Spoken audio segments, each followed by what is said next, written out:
and welcome to the Metroidvania Review official stream of the Our Metroidvania podcast. I have here with me Caldrath. Say hi, Caldrath. Hello, this is Caldrath. And we're waiting on Master. He should show up a little bit later.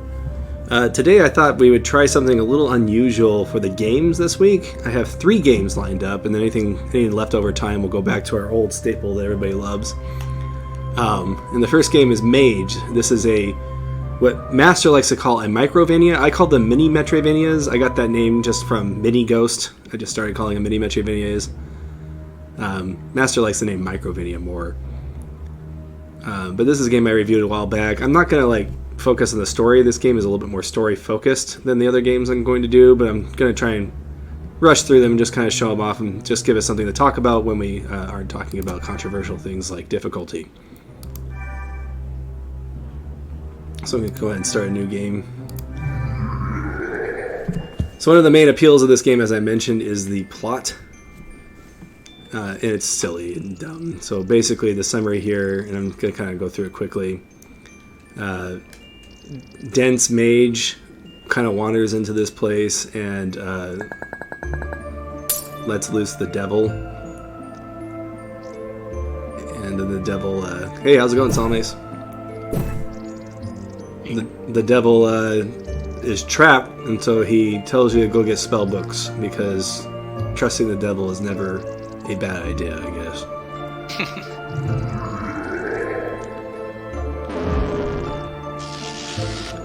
So as far as topics go, Calderoth, what did you want to talk about first tonight? I believe we were talking about difficulty in games. Yeah, we're going to talk about difficulty in games, and just real quick to answer Salmes. Salmes, I put Super Metroid because we're going to go through 4 different games tonight, and I didn't know the best way to do that. Also, Mage doesn't exist in Twitch's archives, so I had no way of putting it as the category, so I just put Super Metroid. Maybe that's wrong, but we'll get there eventually. So, difficulty in games. Where do we start? Where do we start with that? So we were talking in the Discord about how difficulty can be subjective.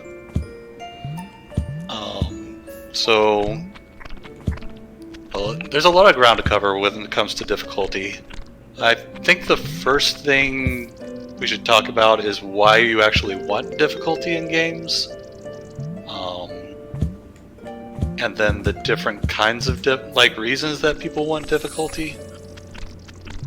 So, I think there's 3 main things that people like having difficulty in games for.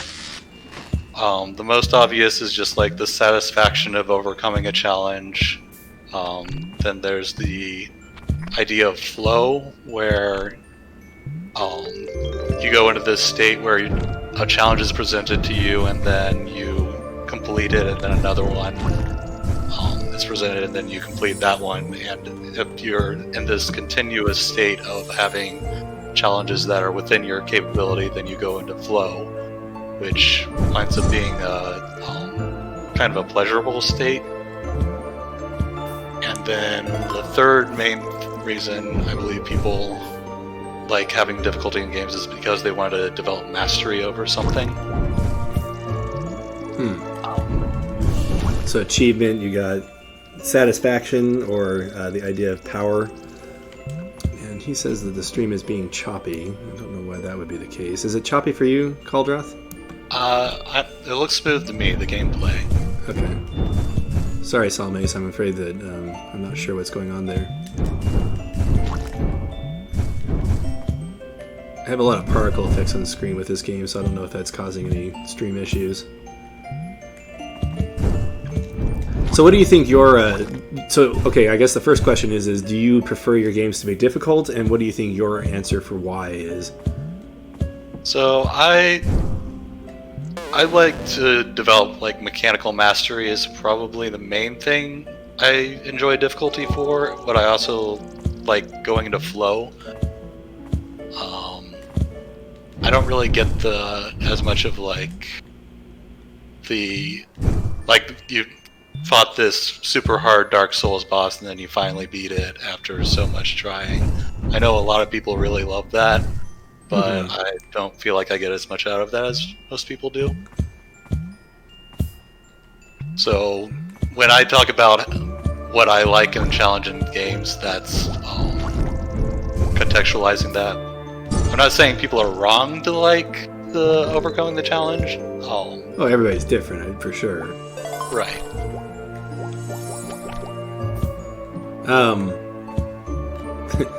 So one of the things you didn't list there was bragging rights. I think some people like that. Okay, if you like it for that, then you're wrong. Then you're wrong. Would you say objectively wrong at that point? I think that performance is not necessarily a bad thing. Like, one of the arguments for why streaming is allowed, even though we have all these arguments about copywriting, is that you're not just seeing somebody's game on display, you're watching somebody perform that game, like the same way a person would perform an instrument. So yeah, I guess if the game is a more difficult game, then the performance of it might be more impressive, and then therefore the difficulty contributes to making your performance seem better, which kind of goes into bragging rights. So this is called bragging.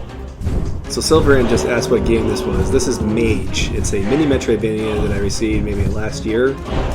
It's about half an hour long, so I thought I'd show it off while we were talking. So, as far as bragging rights are concerned, like, that's one of the main, like, so people argue about, like, whether or not games should be difficult all the time, and one of the accusations that people make against people who argue for difficulty is that they're really only doing it for the elitism aspect, and I don't think that that's true per se, but that is a perception that some people have. Well, I'm sure that it is awesome. Like, there are people who are like that. It's just making the assumption that everyone's motivation is that thing. Right. Is a bit disingenuous. Yeah, I think any assumption is disingenuous, to be honest.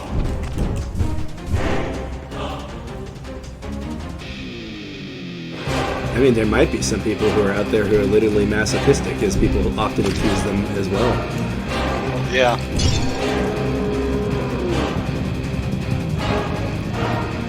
I'm definitely in the category of what did you call it? Mechanical achievement or mechanical mastery. And I do feel good when I try really hard and long at something and eventually get there. The Dark Souls, as you mentioned.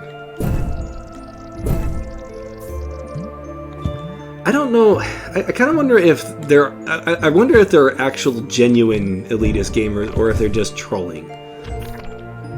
How's it going, Sphere Core Button? Well, a lot of times in games you'll see, like, it's especially a problem in MMOs where somebody will be like, oh, I don't want a lot of players to have this because I had worked so hard to earn it, so if somebody else wants to have it, then they should also earn it because it cheapens your achievement if the casuals also have access to it. So you don't think that that's a legitimate concern for a person to have? I feel like it's a selfish concern, but it's a reasonable selfish concern. So, like, I don't want to say that you shouldn't ever do that, like the people are wrong for wanting that. So a counter argument I would make is that there is no concern there because you did it without the cheat and they did not, and therefore they technically didn't do the thing that you did. Now, in an MMO, there's an actual competition there for resources, for, like whatever gear you might have. They want to be able to have that extra power boost over them, and if it's really about the achievement, then that shouldn't really matter because they've already proved that they did it before, or it doesn't take away from their achievement for them to get the same reward, I guess. Well, they can't really prove that. Like, if they get an item for doing the thing, then if somebody else, like if they change it afterwards so they can get the item for not doing the thing, then they no longer have proof of their achievement. Yeah, I guess that's one way to look at it. Okay, so I've been here already. I knew I would get lost while talking and playing at the same time.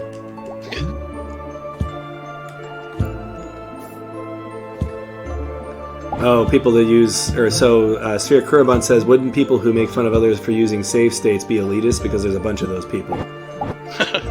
I think that's... well, it's the same thing as like using a guide during La Mulana, is that elitism to say that person has ruined their experience or whatever. And I guess the question is why do we care what they do with the game? Which might seem dismissive, but also I think it's a genuine question.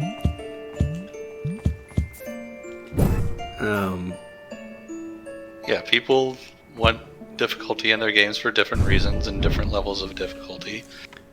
And even in the case of, like, we were in the Discord, we were talking about Environmental Station Alpha, how a lot of people find it difficult, and I just happened to not find the parts of it that I played very difficult. But I think that's just because I played so many platformers and like Mega Man games that, like, everything the bosses threw at me was stuff I'd already seen. Well, coming as someone who's played all the Mega Man games, when I went into Environmental Station Alpha, I really had a very difficult time starting from the boss before Overgrowth, and then Overgrowth himself was a huge deal for me.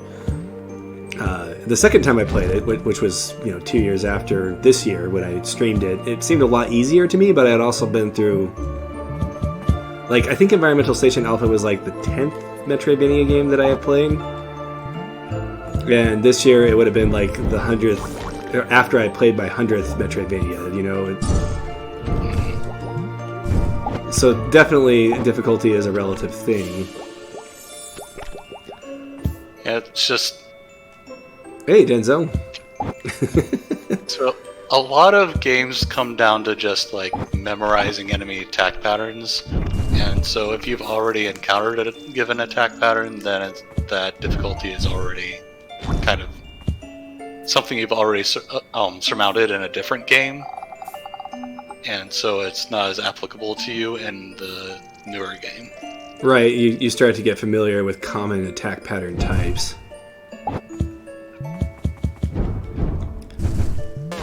And I definitely sense that. Now, as far as, I guess the question was raised on how I judge difficulty, and I try to rate it based off of how easy it would it be for a person to do it with no experience. And of course, the more experienced I get, the more difficult it is to judge that.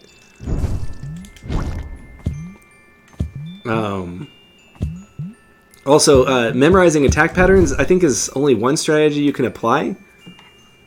I think that a good game, that even difficult games will telegraph things well enough that if you are alert, then you can potentially do it on your first try. And that goes into the whether or not it's a hard but fair game versus just a difficult game.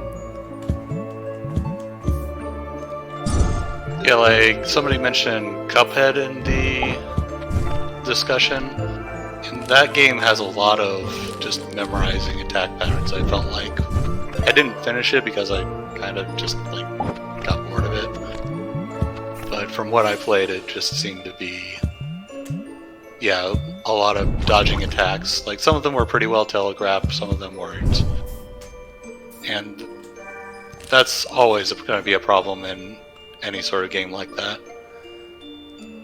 Like, I consider the dodging recognition of a pattern is something I think is still valuable, but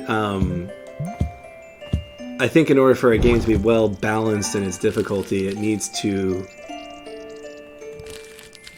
be possible. But on that same token, one of the arguments, like I don't know, the topic of Mega Man, I think Mega Man is a good game to look at for game design in general. You're familiar with Mega Man? You mentioned you played it.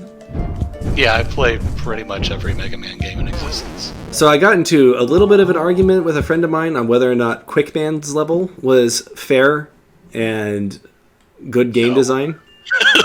Quickman level, definitely not fair. Definitely not fair. But there's no way you could possibly beat that level on the first try. I would agree with that. But my question is it bad game design then, as a result of that? So one positive about memorization challenges is pretty much anyone can memorize something.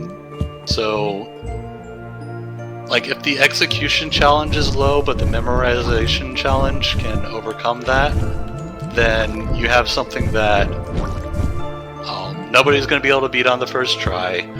So it'll like have that sense of difficulty where you have the challenge that you've overcome that you couldn't have beaten the first time, but then it's also something that everyone can overcome.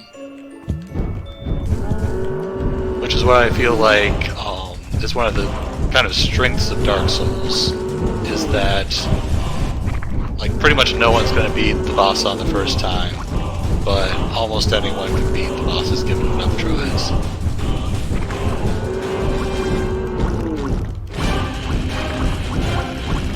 Sorry, I have a little focus on this this boss here. Oops. You're supposed to kill the slime so that he can't grow back up. So I actually really like Quickman's level, so I'll argue for it. But so his argument was that you couldn't go to a beginner couldn't go to the levels in any order that they want because of Quickman's level being so impossible. Well, you can. Like, if you memorize where all the lasers are going, then yeah, you can beat Quickman's level. It's just you're not going to do it on the first try. So I'm not sure what I'm supposed to do here. He's just like tired. Am I supposed to just keep shooting him? Should I jump on him? Nope. Did you try the green shot? So I picked up an item. Oops, what did I just do?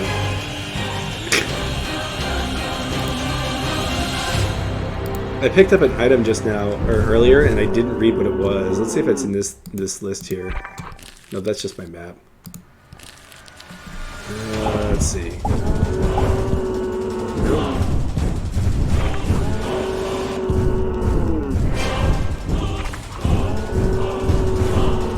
Okay. Well, we'll mess with this. We'll continue our conversation. So he thought that you should be able to go to Mega Man levels in any order you please, that a beginner should be able to pick any level and be able to win. And I disagree with that. So, I think that if it is the case where you can't just go to any level, it should probably tell you that the levels are, like, it should say, Quickman, hard level. I think that that's probably a good argument.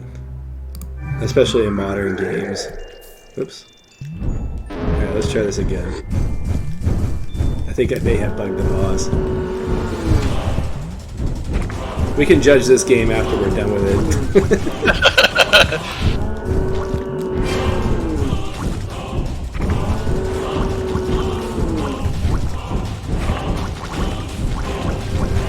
Yeah, this boss actually reminds me a little bit of... there was this demo for a game that was like ostensibly a Metroidvania where I spent like 2 hours trying to beat the boss at the end, and by the end of it I determined that it was literally impossible to dodge certain attacks. There we go. Yeah, I think I broke the event trigger.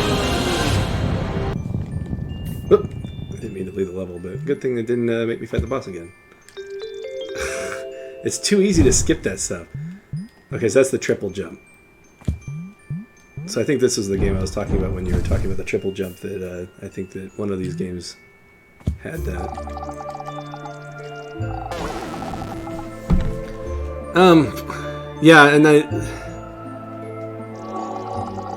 I think it's a fair argument to say that there is some trial and error in picking levels in Mega Man, and that's possibly a game design issue. On that same token, though, I think that they should definitely have harder and easier levels, because then if you replay the game, you can challenge yourself by trying to get Quickman's weapon first, which is something I've done before. It's a lot of fun.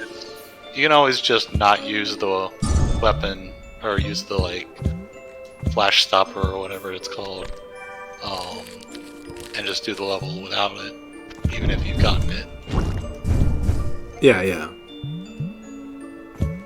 Yeah, that also brings up the idea of artificially increasing the challenge of a game beyond what's required of you. So how would you... what would be a technique of artificially increasing the challenge of a game? So just like I said for the Quickman level, just not using the flash stopper would makes it significantly more difficult, and that's like artificially handicapping yourself. So like one of the things you're saying a self-imposed challenge, not right, not artificial difficulty, which some people call unfair difficulty. Yeah. Yeah, I guess definitions, we can have artificial difficulty, meaning it's kind of hard to define, like, what people call artificial difficulty. It's difficulty that they don't like. Yeah. Ultimately what it means. But yeah, that's definitely separate from self-imposed handicaps. Right. Yeah, and I agree that personally I wouldn't find much enjoyment in Pokemon at all if it wasn't for things like Nuzlocke and stuff. Hello. Welcome. Hey, it's Master. Welcome, Master. I apparently forgot that it was an hour ahead, and I was just chilling. I'm going to take a shower, but let me check Discord first. I tried to warn you about 40 minutes ago.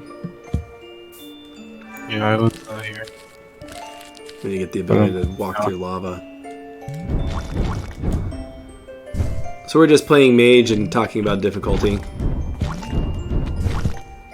Yeah, so Master, what kind of difficulty do you like having in your games? Like, what about a game being difficult appeals to you?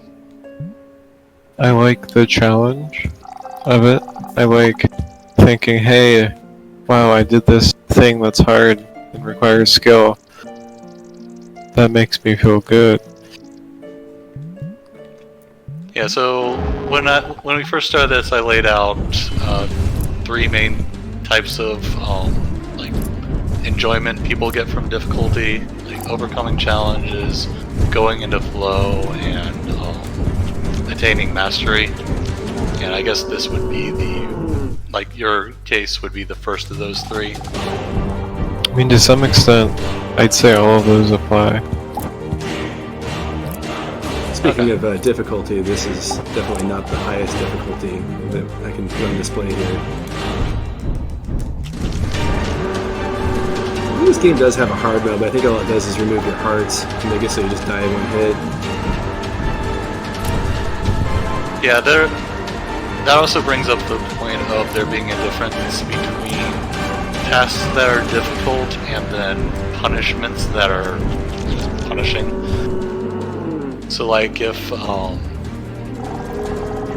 like the reducing your hearts to having only one means that the actual challenge of the game is exactly the same, but you can just make fewer mistakes. Or I guess that makes it so that there's like three metrics, like the difficulty of the task, the amount of mistakes that you can make, and then the repercussions for failure. I think that's a good way to break it down. So something like a roguelike has extremely high repercussions for failure, but might not necessarily have a lot of difficulty in the moment-to-moment gameplay, although a lot of them do too. And some of them you die in one hit, and some of them you don't. So That's the thing, because a lot of times you can die really quickly. So the challenge is, it's almost less of a challenge, it's more of just not messing up. And I mean that, that contributes to challenge, but you could argue that that makes it more tedious. So I've heard some people talk about balance when it comes to difficulty, and I think that's what they mean when they say balance, is that balance between how punishing it is and how much challenge it offers. Like, it's especially frustrating when you go through a really long section and you finally get to the end and then you die and have to start over on that section again. yeah, that's a case where it's punishing difficulty rather than necessarily a difficult task. Probably need to come up with a better word for that. So Salmes brought up that artificial difficulty is not affected at all by the input of the gamer. I think that a example of that would be random aspects, like for instance, let's say if you hit an enemy and you have a chance of missing, even though visually you hit the enemy, I think that might be an example of what Salmes is saying. Yeah, that's another reason I don't like traditional roguelikes. Like, you can just die really, really fast because you just got a bad string of random misses or crits against you or whatever. Yeah, that can That's why some games will kind of weight the chances of things happening so that you can't get a bad outcome too many times in a row. Well, remember if we mentioned this here, but might have been on the Discord, where games that display your chance to actually succeed at something will display a lower chance than what it actually is. Because if it was actually a correct chance, people would feel like they're being cheated. Like if it says that it's a 50-50 chance, like you could take the data of it happening and it would match 50-50, but people would feel like it's less than 50-50. So it's kind of interesting. People are really bad at random numbers. There's also apparently a phenomenon where if somebody is supposed to give you a random number, they're much more likely to give you a number that's in the middle of the range than towards the outside of the range, because they think that if it starts if you use the first one, then it's not random. People also have a tendency for trying not to make patterns, they make patterns.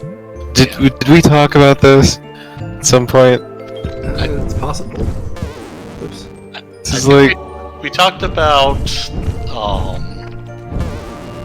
the deceptive random chance thing, but I don't think we talked about the rest of it. interesting. Okay, so I can kill white things down. I had some discussion with someone about playing online D&D, and they were talking about numbers or something. They were like, yeah, it's weird because if you get 3 20s in a row, that feels weird, even though that could totally happen. Feels wrong. Feels wrong, even though, Yeah, or people will assume that because you rolled 3 20s in a row, your next roll has less of a chance to be a 20, even though that's not true. So I had a friend who wanted to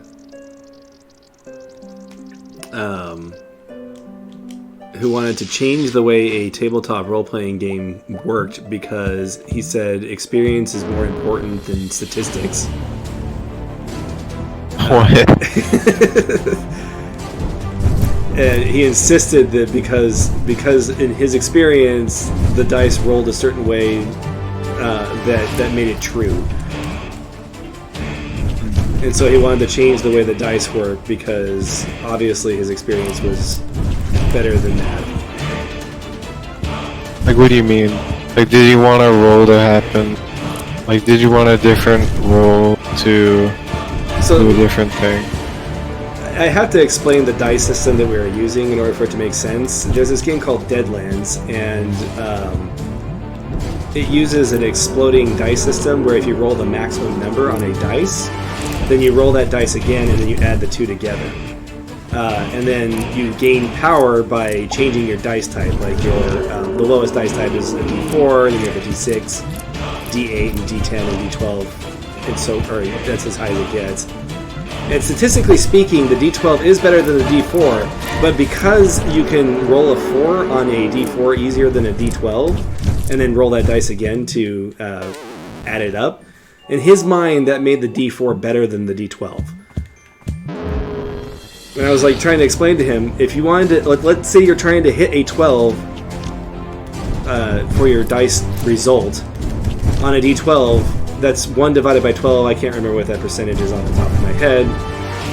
Whereas with a D4, it's 25% of 25% of 25%. And if you do the math, it's much lower, much lower to roll a D4. Yeah, you have a 1 in 16 chance of getting an 8. Right. Exactly. It's simple math too. It's like really easy to show, but for whatever reason he thought because there's a 25% chance of rolling that 4 and getting to roll it again, in his mind that was more of a boon. Interesting. So it was interesting having an argument with him about that. And the funny thing is, it's been like 5 years since we had that argument, and then we got into that argument again like 2 months ago, and I'm like, okay, we're not talking about this anymore.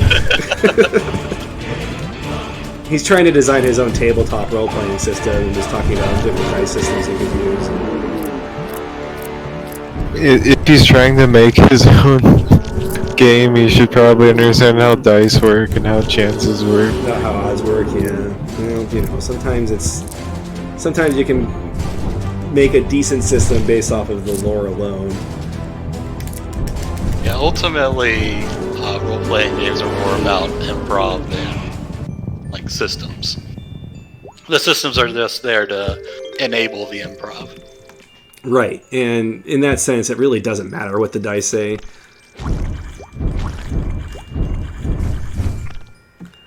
Okay, so we just got an item that makes us invulnerable to all damage, which is an interesting thing to get. Interesting. And so now we need to go and just collect all the other runes to get the secret ending.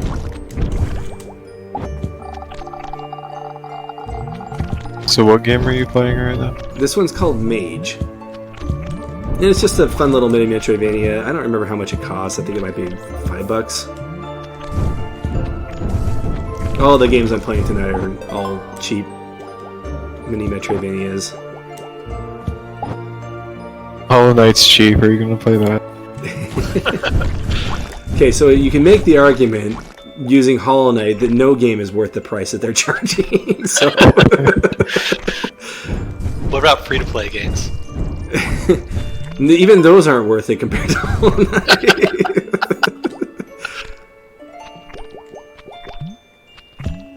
And the Shovel Knight at least required you to have whatever the magic power was in that game.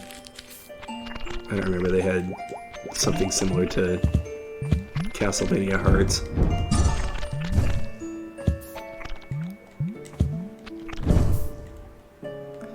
So yeah, the statistics are something that I've kind of played around with when I was bored at work. I would calculate dice odds just for the fun of it for tabletop in my Excel file. So I've done a lot of experimenting with it because I'm apparently a total nerd like that.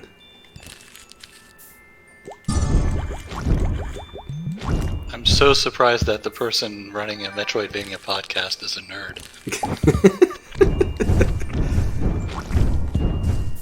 Hey, how's it going, Cactuar?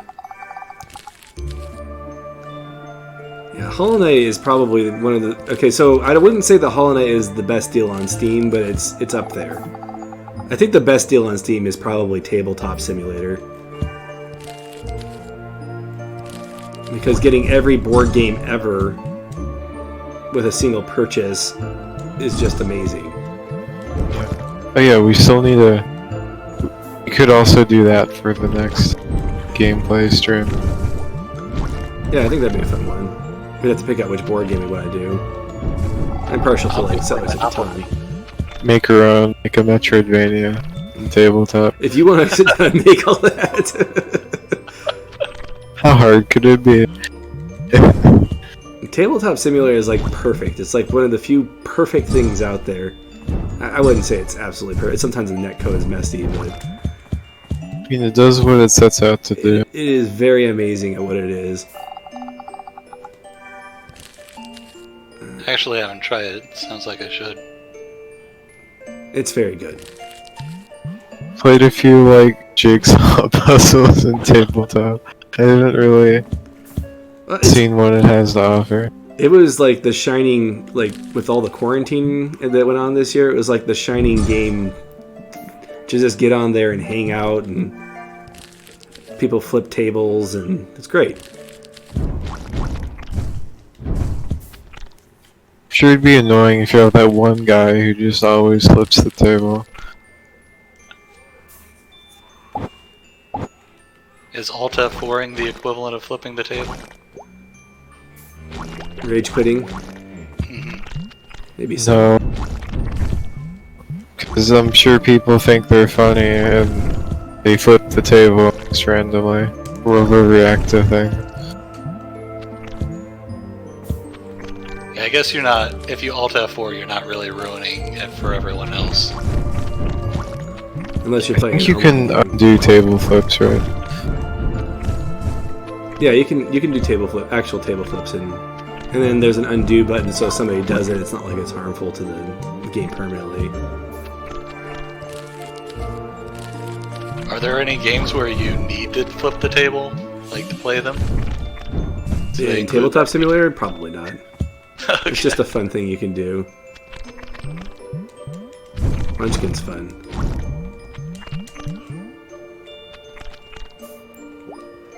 Yeah, if there's any game that I would recommend for quarantine, Tabletop Simulator is it.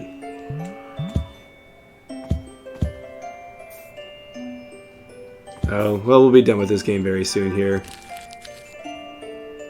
The next game, I think, has volume control. You know, I think this game had volume control too, and I think I put it down to 20%, but apparently 20% is still too loud.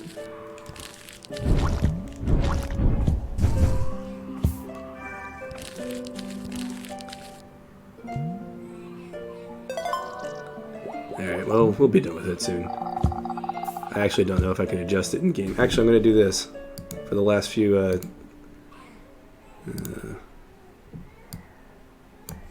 there, I cut it in half. How's that sound? So, what's with this demon bullying the blue man? So, I'm kind of going fast through this just to show off how simple this nice little Metroidvania or mini Metroidvania is. But that is one of the more appealing features, is that he's kind of funny, that going back and forth. Basically, Mage wanders into a dungeon and gets trapped, and the devil's in the dungeon, and he has to go find spell books in the dungeon to escape. And the devil is like trying to help you find all those spells, because the devil certainly doesn't have any other ulterior motives. I mean, he's probably got nothing better to do. If you played an epic, that's kind of what the plot of an epic is. Except that he didn't really like wander into the castle like this mage. He kind of gets sucked into that castle. But he gets possessed by a spirit, and they kind of argue back and forth for the entire game. Except that an epic, I think, is better at it. Sounds fun. I give this game a 3 out of 5, which just means it's fun. It's up in the corner over there, if I can reach it. I'm just trying to get the last rune so we can get the secret ending.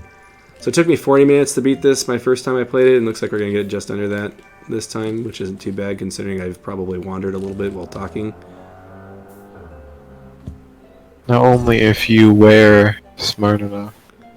It looks like we hit 100% completion.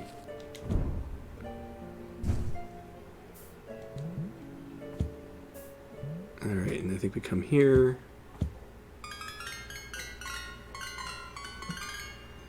So there's a bad ending if you leave right now. And this gives you... I guess it unlocks challenge mode, but it gives you the ability to stop the devil when he comes out. Oh no, the devil's evil? What? I think this game is fun. I think it's funny that a lot of people are like, this game's only 40 minutes long, why would you give it that score? I actually think it's a positive that a game is shorter. Well, that's why we're doing mini Metroidvanias tonight, because I thought we'd talk about what is the benefit of the mini Metroidvania. Yeah, like you don't want your game to overstay its welcome. Oh wait, I forgot. They tease a special ending. Or, sorry, a sequel. They tease a sequel.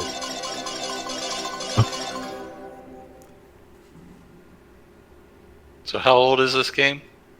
I think it came out last year. Okay, so there might still be a sequel. Yeah, I think so. Possibly. And that was it. 3349.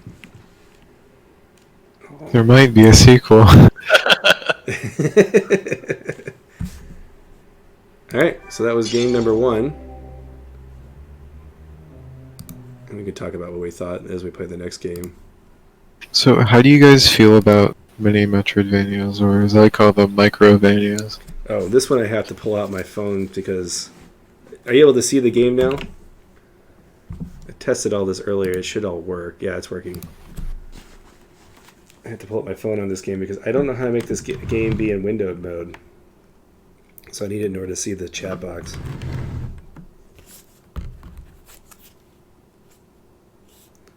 I love mini Metroidvanias, personally.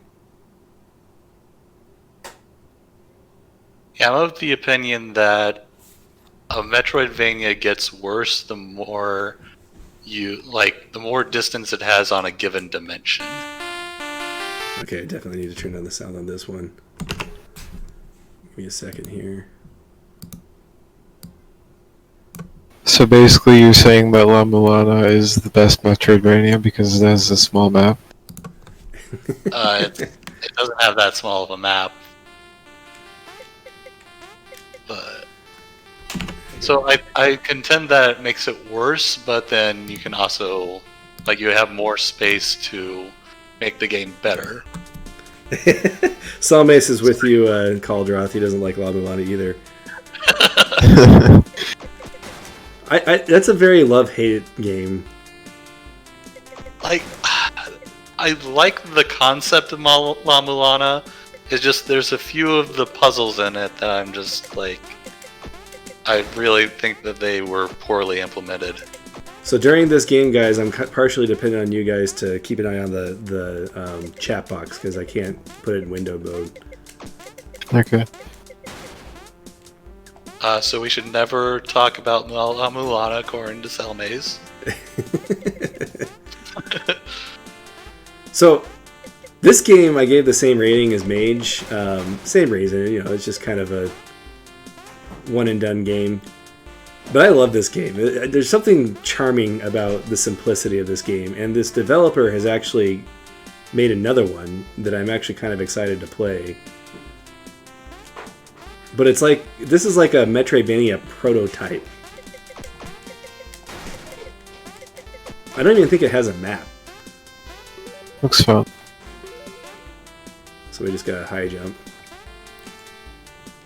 Yeah, I'm not particularly a fan of Microvanias. Really? I like the exploration of Metroidvanias, and they just don't really provide that. So far what I'm seeing in this one, it looks like the map sections are really linear.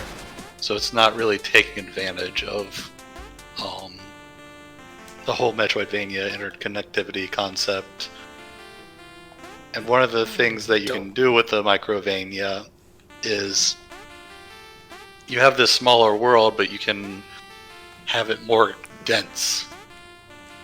So one of the games I wanted to put on this list for this week was SpookyGhosts.com, but I thought it would be more fun to try 3 games than it would be to do, one and to go to Zelda.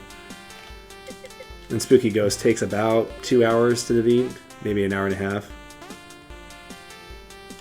I think I got that one from the itch.io bundle. Yeah, it's in the itch.io bundle. There are a lot of good things in that when it comes to Metroidvanias. Oh, I actually made that jump. Vision Soft Reset was in that, I think. Yep. Probably the best game in there. Metroidvania-wise, I mean. Yeah, there's just way too many games in there to keep track of all of them. I think it had a short hike and a bunch of the other really prominent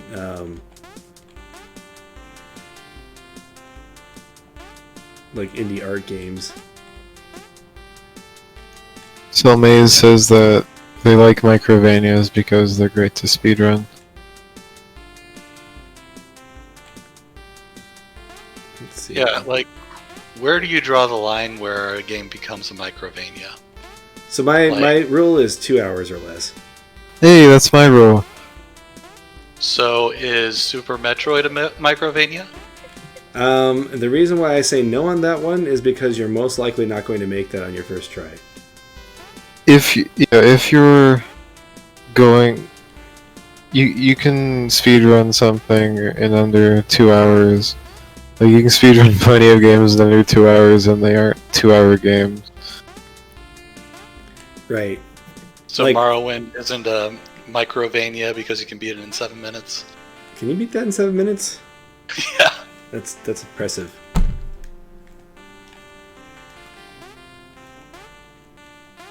That was years ago that I saw the 7-minute speedrun. They might be faster now. Okay, so we got more hearts. This game doesn't have any map, I don't think. Oops, and that button just quits. Don't push that button. Yeah, see, if you know what you're doing, for example, Terraria, you can beat it in an hour. But are you really gonna beat Terraria in an hour? I don't think so. Sorry. I need to turn my phone off here. Well, if you can beat it in an hour, then we can use it as the stream game. Oh, that's true. What part of beat do you mean?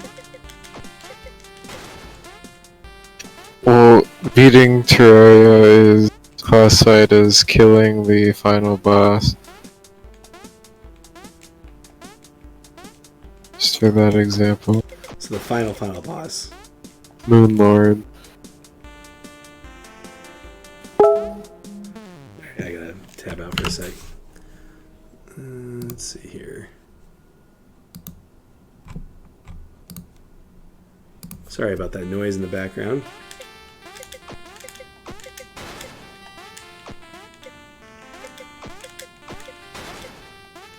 So,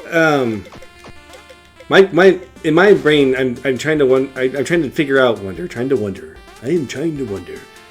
figure out what would be a 5 out of 5 mini Metroidvania. What would that entail? Because I love mini Metroidvanias, but I think the highest score I've given one is a 4. And my criteria for what makes a 3 out of 5 versus 4 out of 5. 3 out of 5 is the game was fun, and 4 out of 5 was the game was challenging or mind expanding in some way, which I include challenging as part of that. So I think a 5 out of 5 Microvania would need to have a lot of replayability, and I don't think a lot of them do. That's another thing, you're right. I mean, unless you're speedrunning it, I don't see them as having less replayability than a similar game if it was longer. I don't think I would argue under any circumstance that a Microvania is going to be better than a longer game, except in the sense that what I like about mini Metroidvanias is that it's kind of like you get a taste of Metroidvania that doesn't require a huge commitment away from whatever games you're also playing. Like, let's say you enjoy Path of Exile, and that's your main game, but you want to get just a flavor of Metroidvania in your life. A Microvania is a great way to get that. I mean, I guess. First boss? Like, you could just play a slightly longer game and actually play a Metroidvania. I mean, you know, some people don't have time, but like, if I had, let's say I had an hour a day, you know, I'd rather take a week beating a normal Metroidvania than like 2-sessioning a Microvania. But what if you're like really into Smash Brothers or something, and that's been taking up all of your time because you have to practice all the time, or you know, Path of Exile, or anything really, that your game time is. Okay, there we go. So we have, I think this is. It's not like most normal Metroidvanias don't require like a big time commitment there. And compared to a lot of games you could be playing, they're on the short side. I would say the average is around 9 hours, based on what I played. Unless if you eliminate the mini Metroidvania category, the average is about 9 hours. Maybe. The thing is, like, okay, say you are trying to get just a taste of Metroidvania, and then you play the mini Metroidvania. What do you do afterwards? Go back to the game that you were playing. Like, go practice Street Fighter some more, or... so we're assuming that they don't like the Metroidvania enough to want to continue it? We're assuming that they don't have time to. Like, they're too busy with whatever thing they're doing. Or maybe they just have a really busy life. They work in an office for, 12 hours a day. But they still want that sense of completion. Right. Yeah, so the thing that I was like alluding to kind of there is that if you're playing a regular Metroidvania and you like it, you could just keep playing it. True. But I guess that isn't an argument against the thing that you said there. Yeah, There's you could make the argument. You could make the argument that something like Hollow Knight is too long to casually play if you don't have enough time, just because that's a really big game. And Hollow Knight is especially a good example of it, because I think Hollow Knight is what I would call a slow burn game. Not only is it long, but it's also very... I don't want to say slow pace because that may sound negative, but it's... You kind of have to take in the world and immerse yourself, and that takes time. Okay, this is just a memorization puzzle. Is it going to play it for me again? Probably not. Was it 3, 1, 2?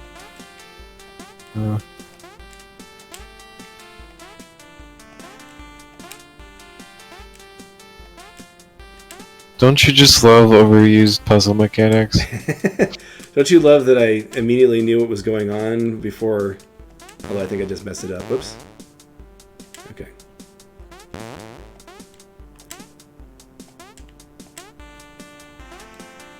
Okay, this is going on way too long.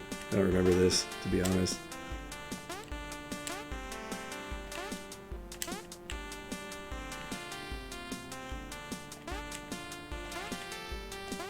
Yeah, it'd be nice if games could just not use the same exact puzzle mechanics. It's one of the...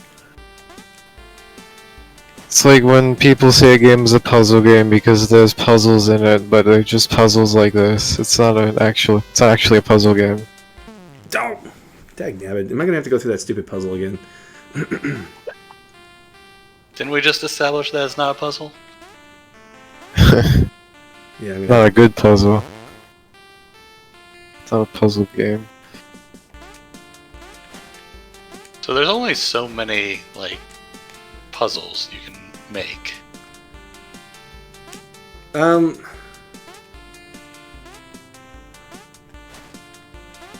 I mean, the problem is that it's games that aren't trying to be a puzzle game, just having puzzles to say they have puzzles. Like, hey, look, it's you use your brain in this game. Look how Zelda smart. I feel like Zelda, that's kind of the point of the game, is to make you feel like you're solving a puzzle, even if it's not particularly difficult. I think Zelda can get good with the spatial reasoning puzzles, especially in like Link's Awakening with the level 8, where the entire level is like a puzzle box. Now, I agree it's not the same thing as La Mulana, but there's a difference between spatial reasoning puzzles and Riddles? Okay, yeah, I'd Riddles. call La Mulana a riddle game more than a puzzle game. Right, so there's riddle solving puzzles, there's spatial reasoning puzzles, and then there's what I like to call physics-based puzzles, where it's more about systems rather than solutions. And I just messed that up. Darn it. I did like physics. Like, I do like physics-based puzzles, but also, like mobile games and just shitty physics. Sorry, I shouldn't say that word. Just bad physics Crummy. puzzles Don't. kind of ruin my view of them. If that makes sense. No, I looked down at my text box at the worst time. Hey, it's Nothing Man. Welcome to Nothing Man. Yes, this is Dungeon of Zoltron, or Zolthon. And the developer has made a new game with basically the same kind of concept, where it's a mini Metroidvania. And I don't know, I find this game a lot of fun. Still a 3 out of 5 to me, but it's pretty fun. The Witness is a puzzle game. I like The Witness. But it's also a puzzle game that's based entirely around a single puzzle gimmick. So if you don't like that puzzle, you're not going to like the game. So I was going to say with what Caldross said about how there's only so many puzzles you can do, but there are, like Sudoku, you could fill entire books with it. They do. So if you get the right system down, which is basically what The Witness is it's basically like they come up with their own version of Sudoku, a puzzle that you can iterate and create variations on and keep it interesting that way. I assume that Baba Is You is a similar idea, right? Kind of. Yes. Though, the thing is with every Baba puzzle, there's usually like a specific interaction. Like the way they design the puzzles is that there's through some interaction of mechanics, there's a very specific interaction that happens, and the puzzle is based on you figuring out this specific interaction. If that makes sense. No, that makes sense. Figure out what the meaning of X is Y means. So I'm going to spoil a game for you because as soon as you're spoiled, it's over. But there's a really fun game you can play. We called it Psychiatrist. I don't know if you've heard of this before, Caldroth. No. We called the name of the game Psychiatrist, but basically what you do is you tell the entire group what the rule is, and then you bring somebody in who doesn't know what the rule is, and they have to figure out what the rule is. And that's all you tell them. You say, you need to figure out the rule.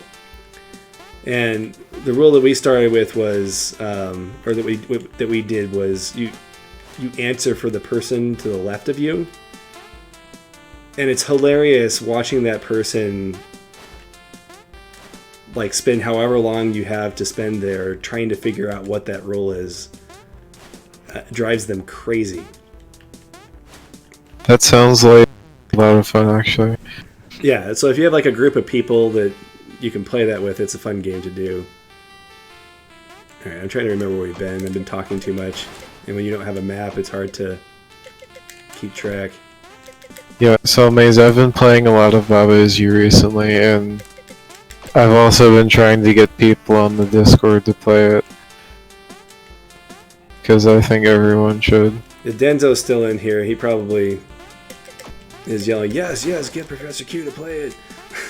Because he's been trying to get me to play it for ages. So far, so far I've got 2 people to buy it, I think. So I don't know if Coach has bought it. Then I was trying to get Coach to buy it, and I had some collateral damage, and someone else bought it. I forget who that was right now. You don't have to convince me to play it. I definitely want to, especially since I really like what the developer has done previously. Oh, it was Nova God, wasn't it? I don't know how I get through that without taking damage. But these guys only deal 1 heart, so maybe taking damage is what you're supposed to do.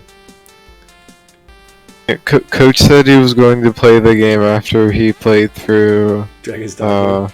Yeah, and then he started like 3 playthroughs. I'm so mad. Okay, so you can put like 400 hours in the Dragon's Dogma without even skipping a beat, so you may be waiting a while. Dragon's Dogma is exactly the type of game that mini Metroidvanias were made for. Have you beaten or played through most of Baba's Yusame's? Well, that was a very unfortunate death, but you had to save right there. Yeah, so that's an example of unfair difficulty, but low punishment. Yes. This room is So, huge. Why is it really difficult then? No. It didn't seem difficult. I don't know. You would have. I don't think you would have beaten it on the first try. Yeah, so Maze, I'm on left, Crushers sure. right now. If you remember that puzzle. Okay, we're about to die. No. This is a weird room. This is the bullet hell room, apparently. Come on. Oh, there they are. I'm like, where's the boss? Alright, we gotta kill one of these to get it to stop. This is the Yes, speaking of Terraria, it's the wall of flesh. It's the wall of flesh from Terraria. I'm gonna die. This is a pretty traditional type of thing to have in a game like this. Alright, so I needed to head right and I headed left. So I just made all the wrong decisions there. I headed left, got hit by the spikes and died, and then I didn't head right here and got squished by the wall. So it's been like 3 years since I played this game, so it's fun to see everything again. First time I played it, it literally took me like 25 minutes to beat it.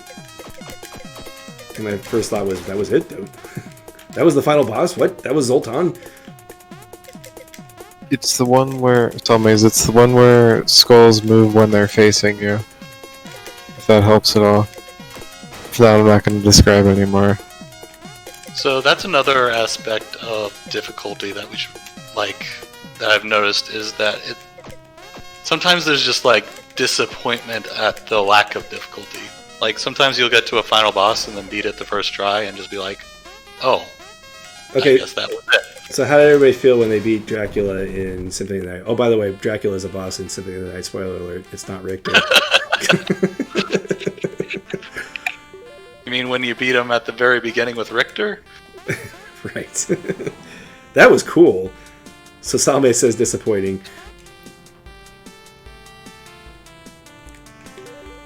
I think that's a good example. Do I want to go this way? Yeah, why not? Let's go this way. Actually, no, I think there's some secrets up at the top. We're going to go ahead and get them, because why not? Yeah, there's a few games like that. Especially when it's a game that's ostensibly really hard. Like, Salt and Sanctuary is supposed to be a Dark Souls clone, and I beat the final boss on the first try in that game. It's almost tradition that the final boss in a Dark Souls game, or in a Souls-like game, is easy, though.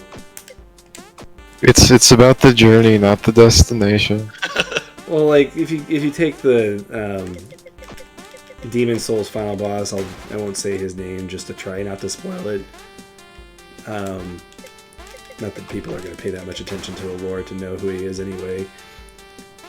But it's like the easiest thing, but everything you went through to get there, it feels okay to me. Okay, that is really difficult to... Oh, I have my air dash that I'm not using for some reason. That's how I get across that. So people who say that Dark Souls is a Metroidvania, is the first half or the second half of the game more Dark Souls? The half being an Orlando. Wait, which part of the game is more Metroidvania is what you're asking? Or- Yeah. Like, which part of it's more Metroidvania? I think most people would say the first half is. To be honest, I think Daughters of Ash is probably more Metroidvania than any of Dark Souls. Or than the original Dark Souls, just because it... Okay, I don't know if I'm supposed to... Let me look over here and see what I'm trying to do before I...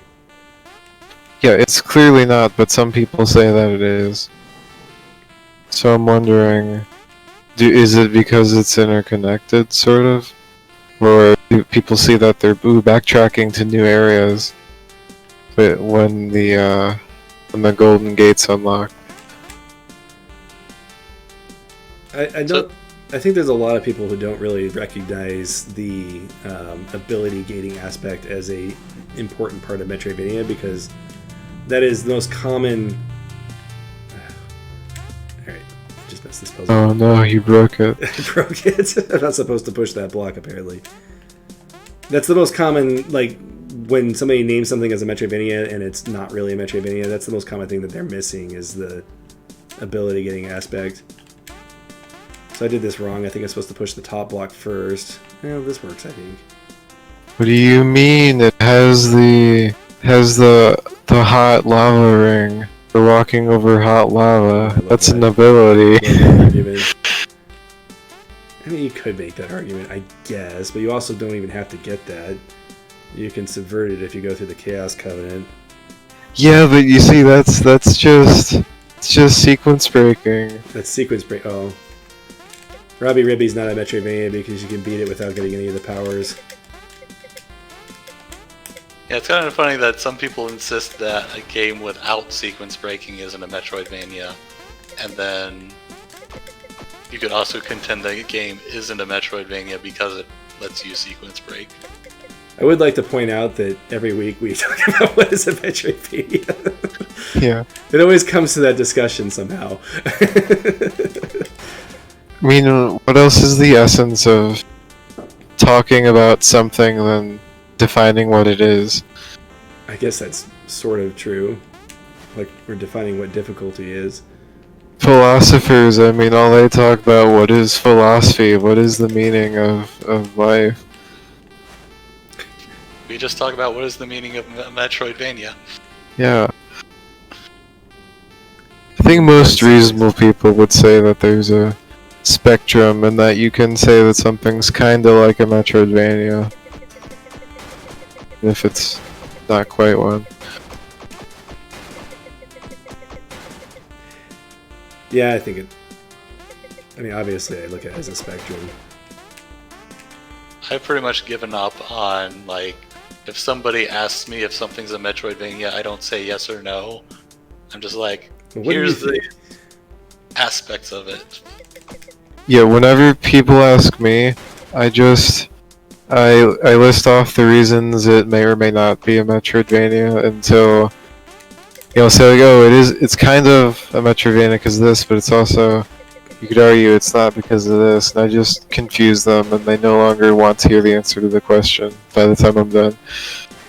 Yeah, I was talking to my brother about whether or not Zelda is a Metroidvania before, and I'm like, well, here's just a bunch of lists of things that people, like, Zelda is just so weird in that nobody wants to call it a Metroidvania, but no one agrees on why it's not one. It's because it's top-down. That really is what it comes down to. But then again, you know... But also the 3D ones. But those aren't top-down. So apparently Jeremy Parrish, the guy that the Reddit seems to attribute the name Metroidvania to, thinks that Ocarina of Time is a Metroidvania. But not a See, I don't think it matters what one person thinks just because they coined a buzzword. Like, well, it matters if they defined it at the time. So here comes an interesting other subject that just to change the subject from what is a Metroidvania. Sorry, go ahead, Calder. I'll let you finish. Is it GIF? GIF or GIF. So guess what? Guess what? We were watching a Studio Ghibli film, and it's pronounced Ghibli. Like, I read the katakana and I was like, seriously? I've been pronouncing it wrong for all these years? I had no idea. No, the question that I was going to ask is, so speaking of Jeremy Parish's opinion not mattering,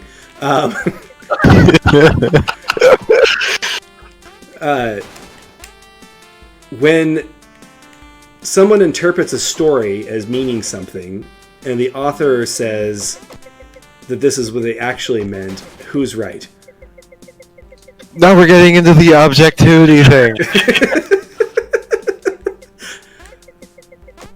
We can get into the objectivity thing if you want, but that's not what I was getting at. No, I was talking about the concept of the death of the author.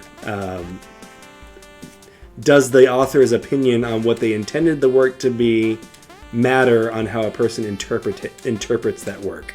Okay, but making up a buzzword for a subgenre isn't you didn't create the genre. It's just you made a name for it. Okay, let's move away from Metroidvania and just go back to my question. I think that people would I don't think there would be any consensus on that. Like, you have some people who consider intentionality extremely sacred, and then some people who are just like, I don't really care what you meant, this is what it means to me. So, Silverin asked what I meant by the death of the author. It's what some people call it when somebody completes a work, the author should be treated as dead and let the work stand on its own. And I'm sorry, Calder, I thought I was reading the notes. What was it you said? Kind of just the same thing, just like... You'll have very different opinions on that, whether they think that the author's intention is the most important, or just whether it doesn't really matter at that point. Okay, well, here you go. Star Wars, is the author's intention...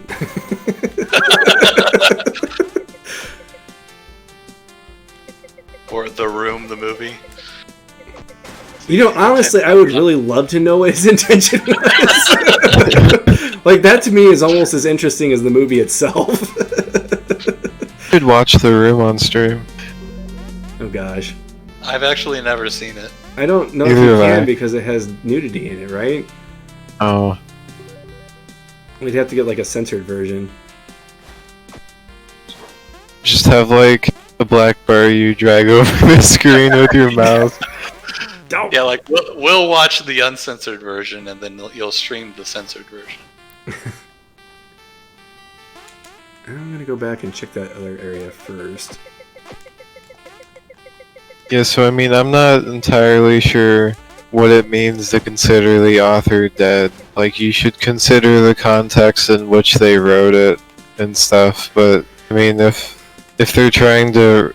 If it's like a J.K. Rowling moment where they're trying to redefine the book to gain attention, then, you know, you should ignore that.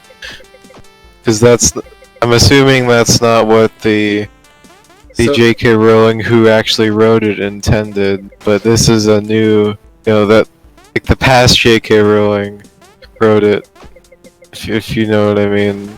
Not to throw too much shade at specifically J.K. Rowling. That's just the only example I can think of. J.K. Rowling and George Lucas are quite similar, I think. So what you're saying is that the author's intention matters a lot unless it's stupid. Well, I mean, it's important to consider what the author means. Like, they've made it, but not after they've made it.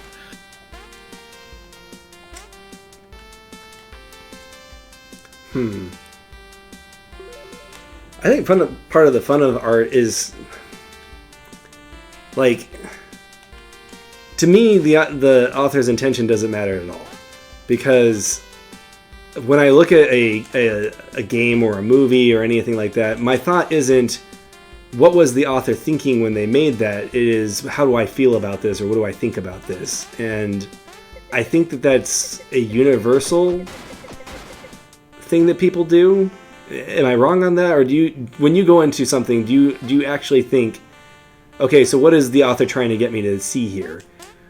Sometimes, yeah, I do. Yeah, So I think if we had Coach on here, he would be in the camp that the author's intention is very important, because he's kind of trying to have a relationship with the author. Oh, I think he's made that argument before, yeah. Yeah, I'm not saying that the author's intention should define how you view the book, but I'm saying that if you want to have a complete understanding of what the book is to you and what it is to others, then you should understand what the author at least tried to do with it. Yeah, so I'm not touching the identity politics. Yeah, no comment on that. I don't even know what you're talking about, to be honest. That is a can of worms that I do not want to turn loose.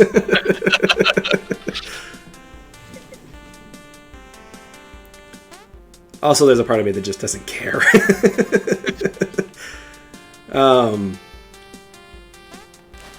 I don't know. My philosophy is it doesn't really matter to me. I think it's more interesting. Like, if I was the author, and I can't speak for all other authors. If I was the author, I would not want people to think. I don't want that to be their main focus when they would consume what the thing I made was. In fact, I'm actually more interested in how they would interpret it than what my original intentions were. But that's just the way I think. I'm sure that there's a lot of authors out there that... there's definitely authors that make things for an agenda, for whatever message they want to portray.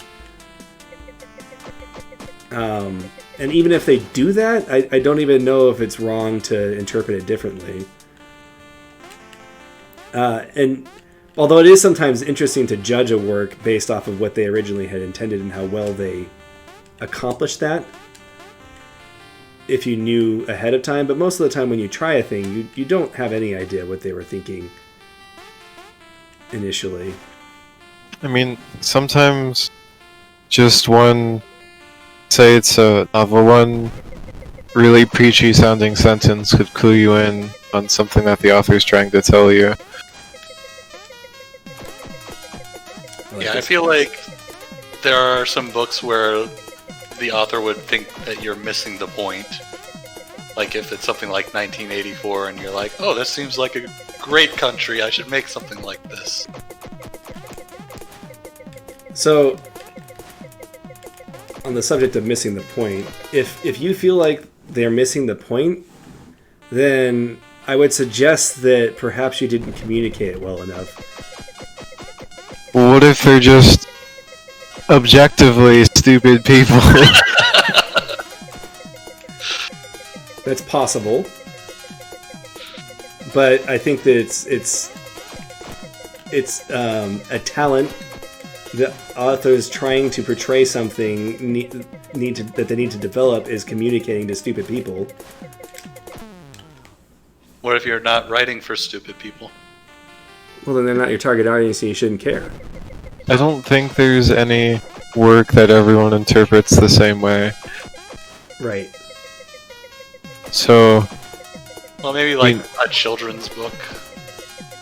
Like Everybody Poops might be interpreted the same way by everyone. I don't know. I don't know. I could argue against that. There are some people that have terminal illnesses and have to use a bag. Yeah, that's There's an exception to every rule, Calderon. I'm gonna go ahead and save so I don't have to do the boss again, because I know I'm gonna accidentally hit those spikes on my way over. yeah, so I mean, I kind of enjoy looking at stuff, you know, again, to use the forbidden word, objectively. I don't think it's like... I think it would be... Well, I wasn't invincible when I dashed before. Well, that's good to know. I don't think that's a bad word. Yeah, but... Anyways, I'm not really using it in the right way. What I mean is that I like to analyze something after I've read it, sort of. And I like to just understand things about it, like who the author was and why they may have wrote it, or at the time what influenced the way that they wrote it. What were they? Very events were they looking at? But also, it's perfectly fine to just take something at face value and look for what it is, and if the morals of the story change over time because the morals of the society are different, it's perfectly fine to view the story in a different way. That makes sense. There's a great video on YouTube made by Now You See It about over-analysis. It's a great analysis of this very subject that we're talking about. Oh, I knew that was going to happen. Dang it. Just dash through it. I should have just dashed through it. You're right. Sometimes you know what? What am I doing? I can just do that. Overanalyzing stuff is kind of fun. I can't do that because there's a wall there. And now I'm stuck. No. Alright, never mind. Okay. Yeah, it's okay. Yeah, I kind of enjoy just either overanalyzing or seeing other people overanalyze things. I guess that's a guilty pleasure. So Sir Korban mentioned that he watched an anime and didn't really like it, and then his friends are like, well, you just don't understand it. I think the important thing, so on the subject of why the word objective is so controversial, it's not that you shouldn't use the word correctly, it's that, and the reason why people bring it up, oh, it's just your opinion or whatever, it's because when you dislike something and somebody says, oh, you must not be smart enough to understand it is the reason why you don't like it, it's very dismissive of that person's opinion, and that's ultimately what people are trying to avoid when they say don't use the word objective. Also, but the thing is that people will also use their opinions to say that other people's opinions are wrong. Right. So it's all bad. Ultimately, it comes down to you just need to respect one another. And I think it's more interesting. What I've learned over the years is it's more interesting to find out why a person doesn't like a thing that you like and get to know them through that than it is to be offended that they don't like what you like.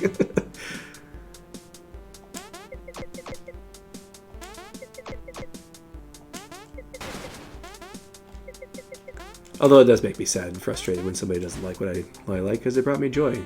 I definitely understand that. Why can't my joy also be other people's joy? Right. Because you like La Milana. See, you're using your opinion to say that my opinion is wrong.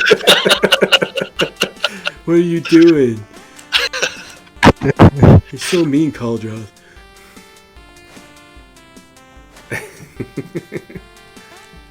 Oh great, now we have to do this with the... They really love this puzzle. I'd like it more if it made a noise to kind of... Because it's just too subtle, if you blink you miss it. Oh yeah, something I was gonna say about puzzles is that, with this puzzle for example, would this be fun to do multiple times? No, the answer is no. By the way, it objectively no? It's not fun even the first time.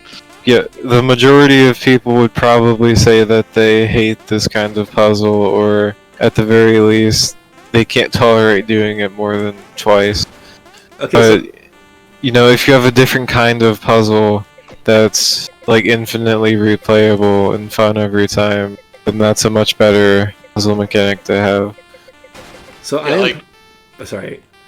So one of the things, in Cathedral, one of the puzzle sequences was that area where you had to set up the totems to be the right colors. No. And there was one of the puzzles where you had to do a certain puzzle to get one of the colors, and then you had to do the exact same thing again to get the next color. And at that point I just did it once and I'm like, I'm not doing this again, and just brute forced it. Oh, Yeah, I remember. I think I probably did the same thing, to be honest. For like cathedrals, puzzles are all pretty much like the bad kind of puzzle I'm talking about. But I mean, I think they were executed well enough where I relatively enjoyed playing They're through it, Zelda-like even though I puzzles. wouldn't like the specific puzzle. So they were well executed bad puzzles, as Yeah. opposed to Milana, which is poorly executed good puzzles. That's your opinion, then, sure.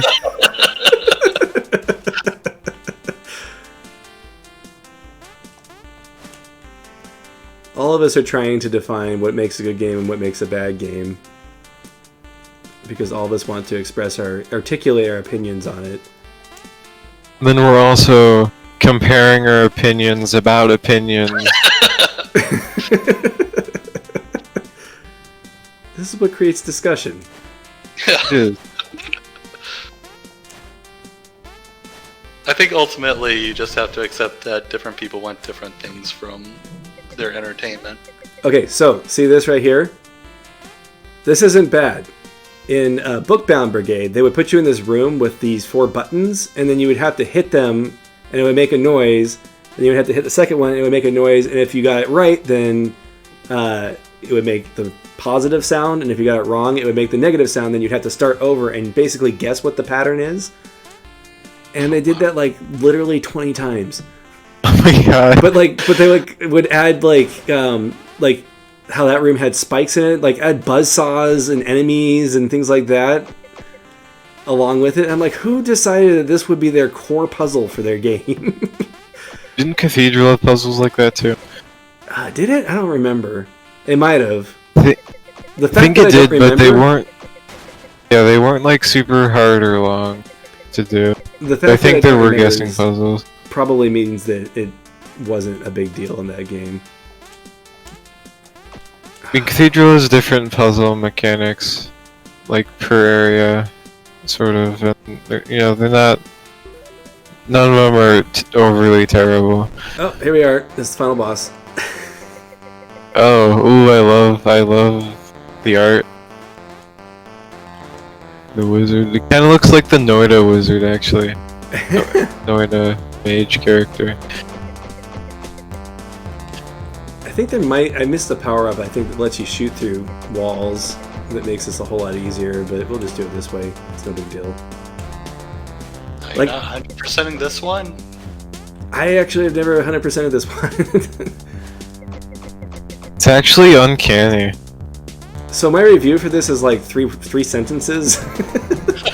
This is this is like game number 11 or something like that. I'm like, yeah, so I'm not going to take longer to write this review than I took to play it. My standards have gone up since then, but at the time I was like, So yeah, it's like a Metroidvania Prototype. It's great.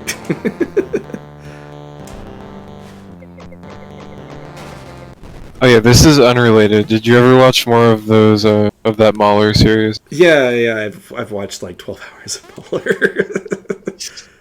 And I think It sounds like you don't like him very much, though.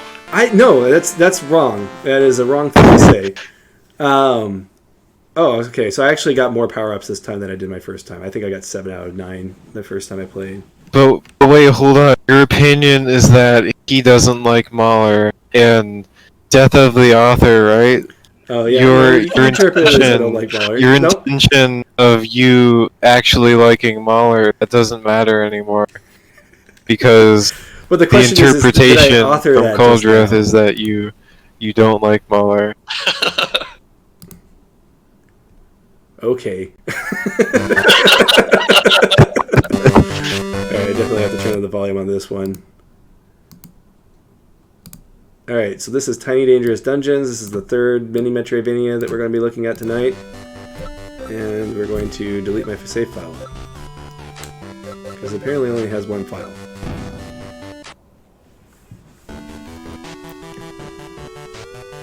Sorry, did you have something more to say? And I was saying that I think Mahler makes a lot of great points. I think he should spend less time bashing other YouTubers. He spends a lot That was of time only doing the first video, though. No, like he does it in the later videos too. Plus, I've watched other videos he's done as well, and he also did an April Fool's joke that basically was an entire thing. Oh yeah, I think this was also in the HIO bundle.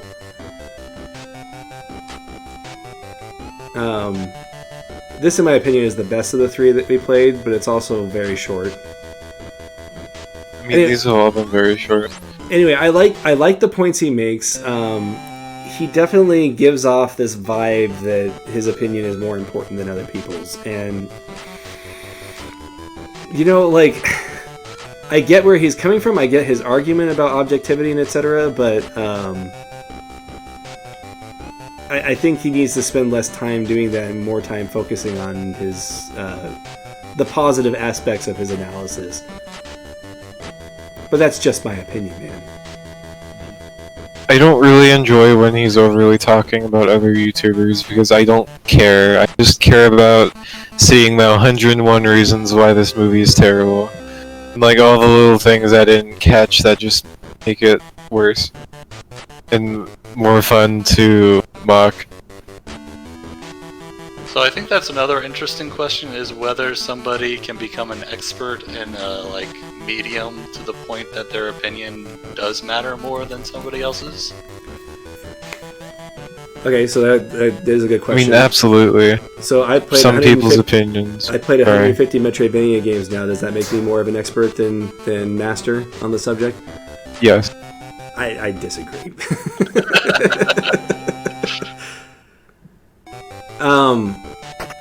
So something I was talking with on Saturday, I have Nick on the stream with me. Something I was talking with him about was the idea of critical frameworks. Is something that they taught me in my English class. We just got the map. And you get everything on the map. I forgot about that part. I kind of like the map. Yeah, I like the vertical lines. I agree with Salmes. I think that after playing 150 games, I realize more of what I can learn. So I guess, at what point can you declare anybody an expert? Yeah, who is an expert in Metroidvanias then if you aren't? Well, Am I an expert? But even disregarding Metroidvanias in any subject, how do you declare a person an expert? Usually, I mean, like in academia, you'd say, oh, this person has published enough things, and I recognize his name because I've read things that he's published, so I'm going to say that he's an expert. Yeah, I think expert is less of a indicator of a level of mastery, more of like a level of utility to that mastery. So like, a doctor is an expert at medicine, and that's important because you don't want to just go to some random person to get your a bullet taken out or whatever. Your bones. Well, I like how that's the first thing you think of when you think about doctors. It's oddly specific, I might say. I was in the army, alright? Okay, well that makes sense. I mean, I think that we should consider practical skills different from academic expertise, because you can almost objectively say that a person just has very good skills with whatever physical skill they're doing, but then when it comes to something like defining or what makes something good or not, I don't know if you can say there's experts in philosophy. I think you could say that there's experts in philosophy, but I guess you'd have to discuss about what makes them. Yeah, then you have to discuss, well, what even is philosophy, and then Right. Is there any actual you never get anywhere. to philosophy? If somebody has Aristotle and all those people memorized, I think that you could call them an expert at that point. But So your definition of expert is that I was about to define define what I was saying. That would make them a philosophical history expert. Yeah, okay, that's reasonable. I mean, yeah, I guess with history, also, you could argue that there are objectively certain facts that history has, and that someone knowing more of these facts makes them more of an expert. But also, what's important to know? Right. Well, if you're like making a historical novel, then you'd want to consult an expert if you wanted to make it seem more authentic. Okay, this is random, but you stood on a log a moment ago, and I'm really mad the log didn't roll. This game has bad physics. Objectively bad.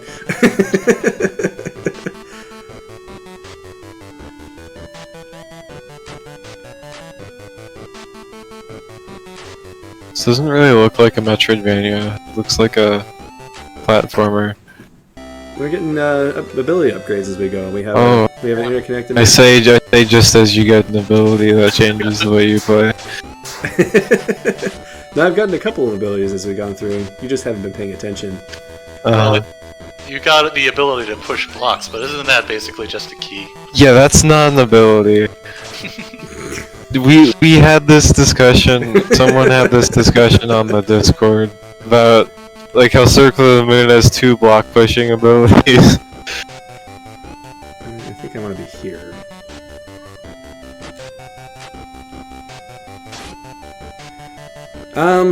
Yeah, the progression is fairly linear, but I don't know. I mean, you could say it's not a Metroidvania if you want. I mean, Microvanias are generally extremely linear, so... Yeah, I think it's part of the nature. That's why I don't really consider, like... If I'm looking for a Metroidvania and someone recommends me a Microvania, I'm gonna be mad at them. SpookyGhost.com, I think, is a little bit more exploration-based. There's another one called, what was the name of that? Yeah, I can't remember the name. Yeah, I think that's the true definition of a Metroidvania, is a game that if you asked for a Metroidvania and somebody told you it was a Metroidvania, you wouldn't be mad after you played it.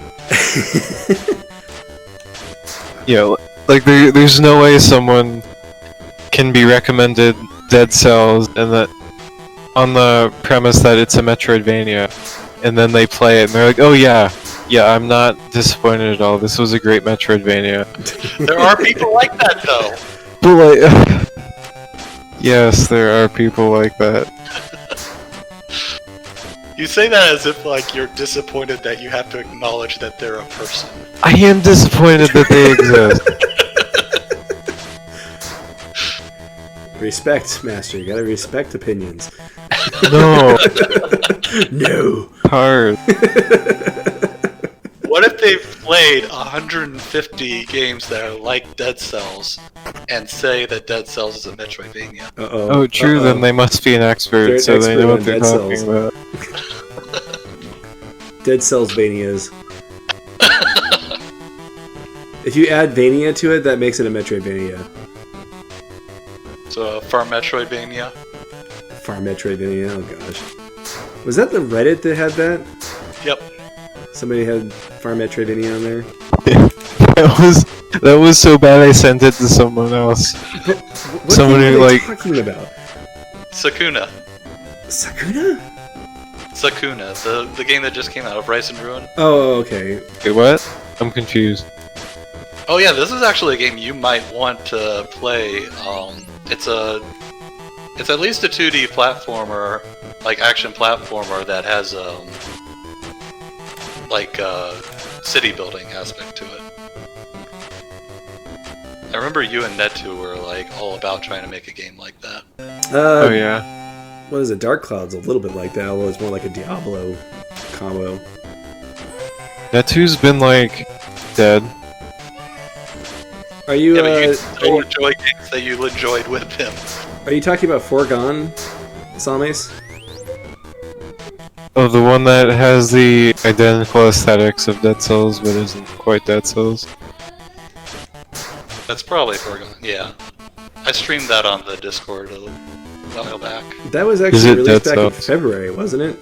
It was early access back then, and that's why everybody's saying that it's got released recently. Oh gosh. Or it was released on Epic Games, and is it on Steam now, or is it still on Epic Games only? It's still Epic Games only. Okay. Yeah, I didn't know about it until, I saw a bunch of people mentioning it. So I had thought that it just came out. I've gotten into the habit of just ignoring games that are released on Epic and forgetting about them, and then hearing about them again when they're released on Steam. Yeah. I still haven't bought a single Epic game. I bought Control and Foregone. I'm not even necessarily against the idea, it's just like, I expect it to come out on Steam, so I don't really bother. Yeah. I don't think I can cross that yet. So, the progression path is quite linear in this game, but I think it has a Metroidvania feel to it.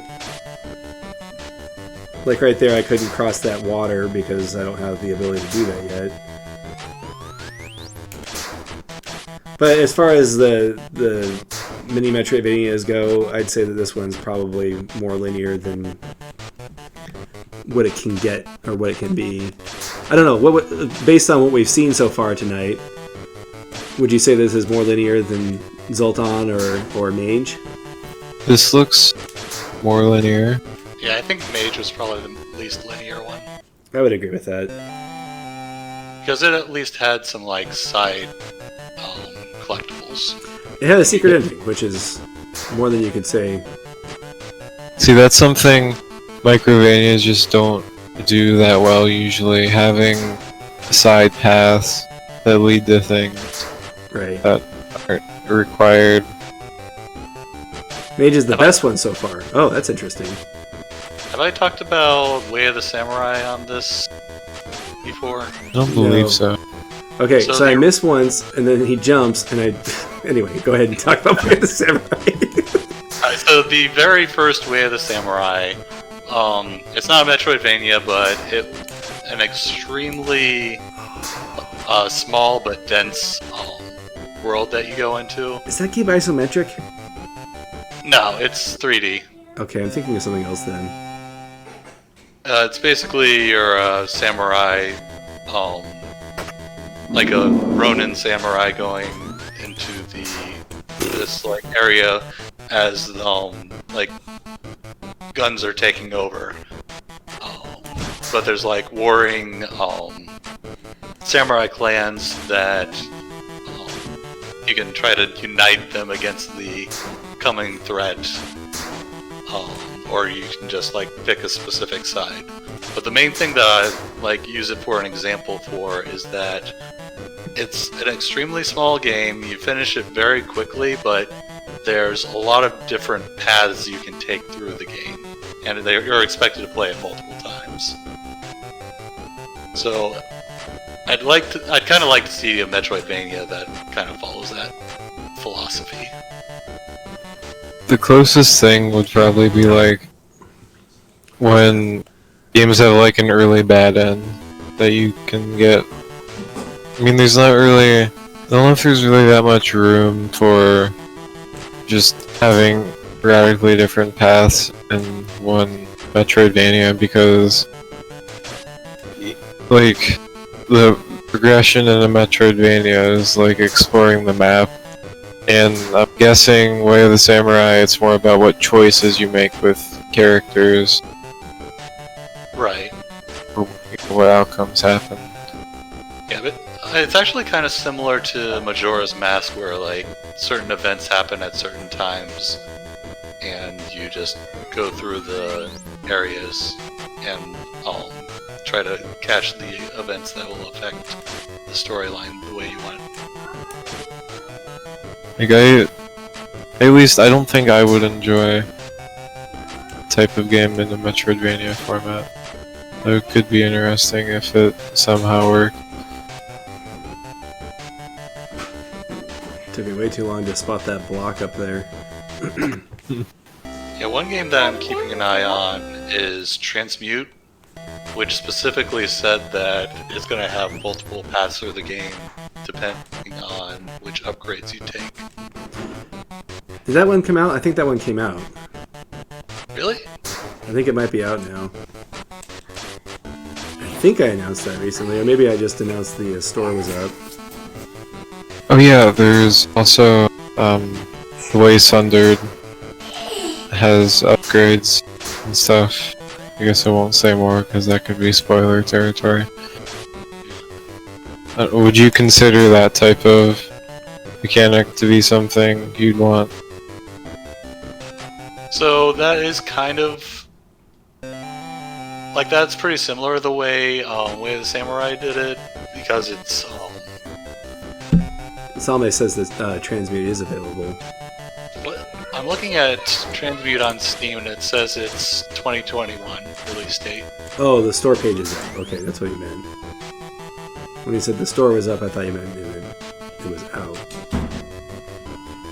Yeah, like Transmute ostensibly is gonna let you instead of like just picking a power-up, like you explore and then whatever power-ups you find will let you progress through the game and you don't necessarily have to get all of the power-ups. Like you can take different paths through the game by going to different areas. Whereas Sundered, you get the power-ups at the same spot, you just effectively pick which power-up you're getting. Yep, it actually sounds great having multiple paths in that way. Of course, that's not really the kind of thing. It's not like a Way of the Samurai-vania, but We had the Samurai-vania, huh? yeah, it's interesting when you don't necessarily have to get an upgrade to progress, There you go. or even go to a specific place in order to progress. Optional upgrades.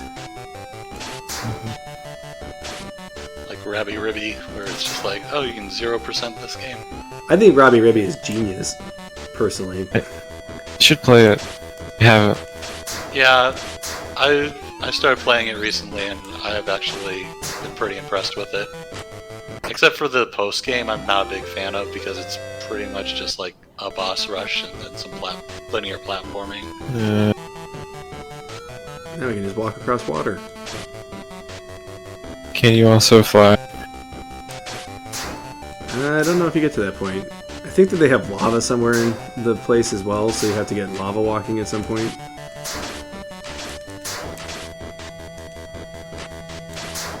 So that was a really terrible reference. I think that's the final Anyways, boss. I can turn it down some more if you want, Salmes.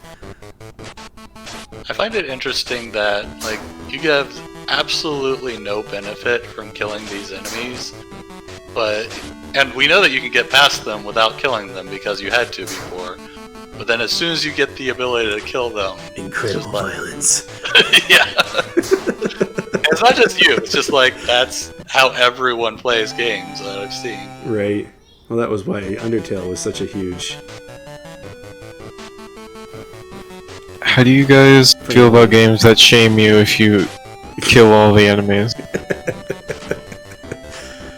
It depends on how early they start, like, indicate that it's that way. So I think it's funny that Mabel in the Wood had to advertise that they don't shame you for killing enemies as part of its decision path thing. Like, it's like, you can be pacifist, but it doesn't matter. You can do what you want. I don't know. It depends on how well it presents its message. Something like Dishonored, I mean, it kinda works there. What I think is funny is games that shame you for killing enemies but don't give you a choice. Yeah, like Metal Gear Solid, I think it was like 3, like, I guess you can technically do pacifism in that one, but it's not really the way you would normally play it. So the first time I played through the game, I used the I basically played it pacifist, but because I didn't know what I needed to do at all times, I would put them to sleep and then I would shoot them in the head so they didn't get back up.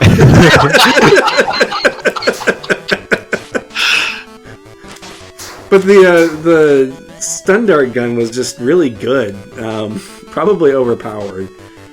I remember it being really good. It basically just one-shots them. Whereas if you use the like actual shoot them guns, like bullets, like there's I think two shots. I think it's like two body shots too, and they don't even get alerted, or one headshot, something like that. And also, the stealth weapons are almost, or the non-lethal kill, or the non-lethal weapons are almost always stealth weapons too. Yeah, I think that's the biggest thing is they always had the Silencer? The silencer, Sure. right, that's what I meant to say, yeah. Was it Metal Gear Solid 3 that had the silencers that would break after a while? I think that's what it was. Yeah, I this think is so. the lava I was talking about. So I can't jump into this anymore.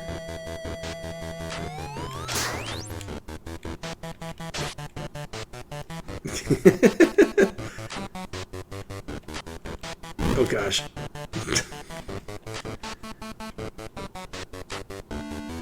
It'll be over soon, don't worry. Then we'll be back to Zelda. Oh gosh. Oh, I can't wait. Miss Zelda already. I'm really. It seems like people are reacting to this game the worst out of all the games I played tonight. And you think this was the best? Yeah, I liked it the most.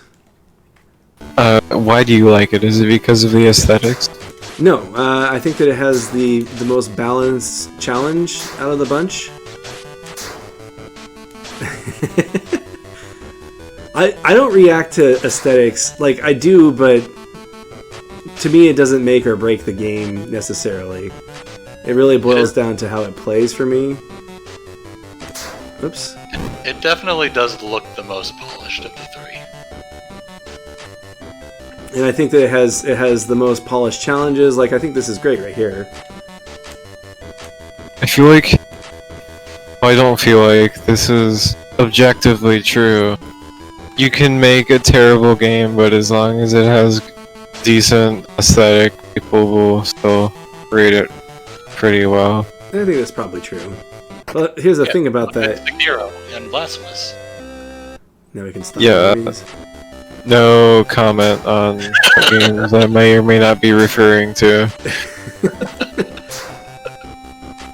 I agree that music is probably more important to me than graphics. I don't hate this music though, so... How is the music? There is one game that I have played... Now, the one thing I don't like about the music in this game is that there's only one track for the entire time.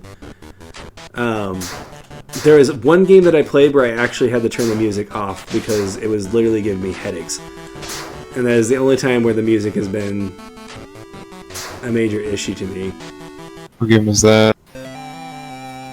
Metroid 2. Mortal Manor, which I'm going to have to play because I keep talking about it. You don't have to play it.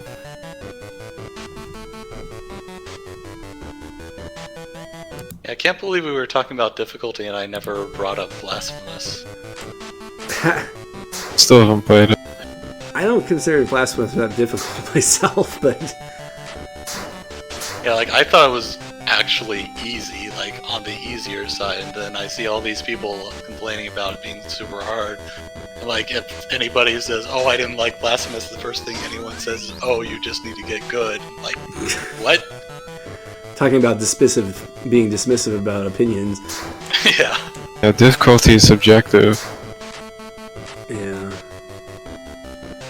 Well, it's an interesting assumption that the reason why the person wouldn't like it is because they aren't good at it. There are people who are like that, but I feel like there's more people who will assume that the other person is like that, and that just makes them a worse person.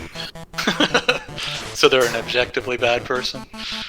I need to heal, or I need to save, and I don't want to... Oh wait, no, I did save back there, so I don't need to worry. We'll just keep going.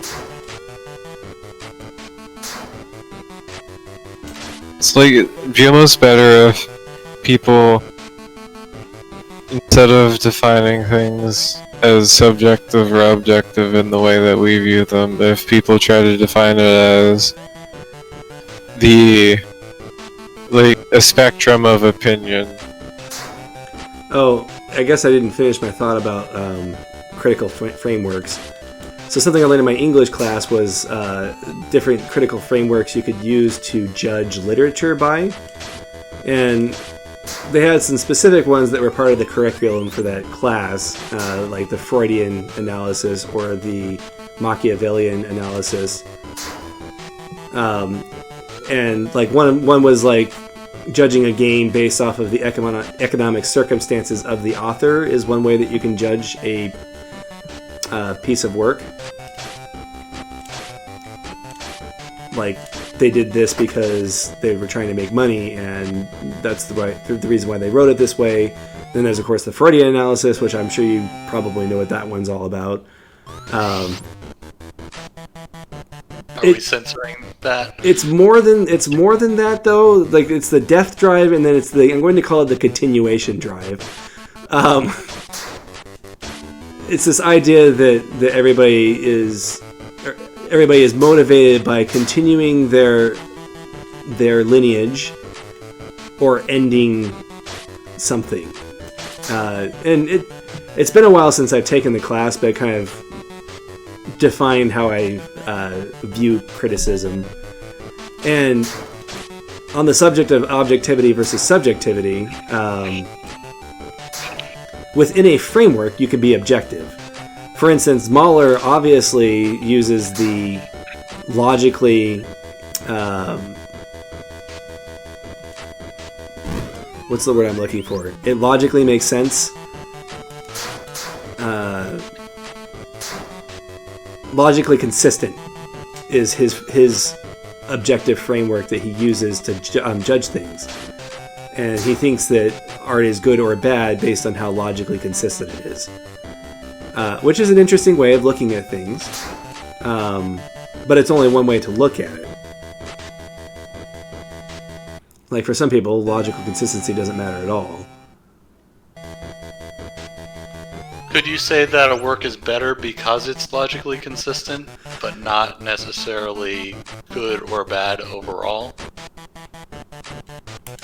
I think this is where the poorly defined objective and subjective definitions come in, because you can say that you've subjectively liked a movie even though you objectively applied this framework to it, and that says that it's a poorly constructed movie.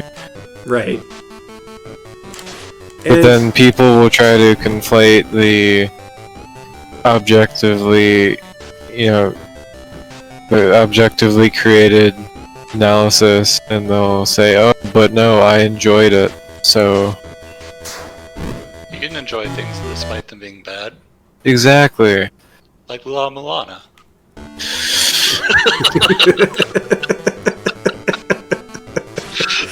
Oh gosh, that's the funniest thing about rating a video game, is that you also have to take into account the player's abilities play into that a lot, I think, and obviously preferences. For instance, it doesn't bother me that La Milana expects you to sit down with a notebook and write down everything you see and hear and try and make connections, but other people might see that as a complete waste of time. Yes. See, I think it's rewarding. Even though actually, for La Milana 1, I didn't have a notebook where I wrote things down. That I kind of just... in-game. The in-game notebook was really helpful. And I just kept the most critical clues and tried to remember the rest. And just ignored stuff like the gemstone puzzle or whatever.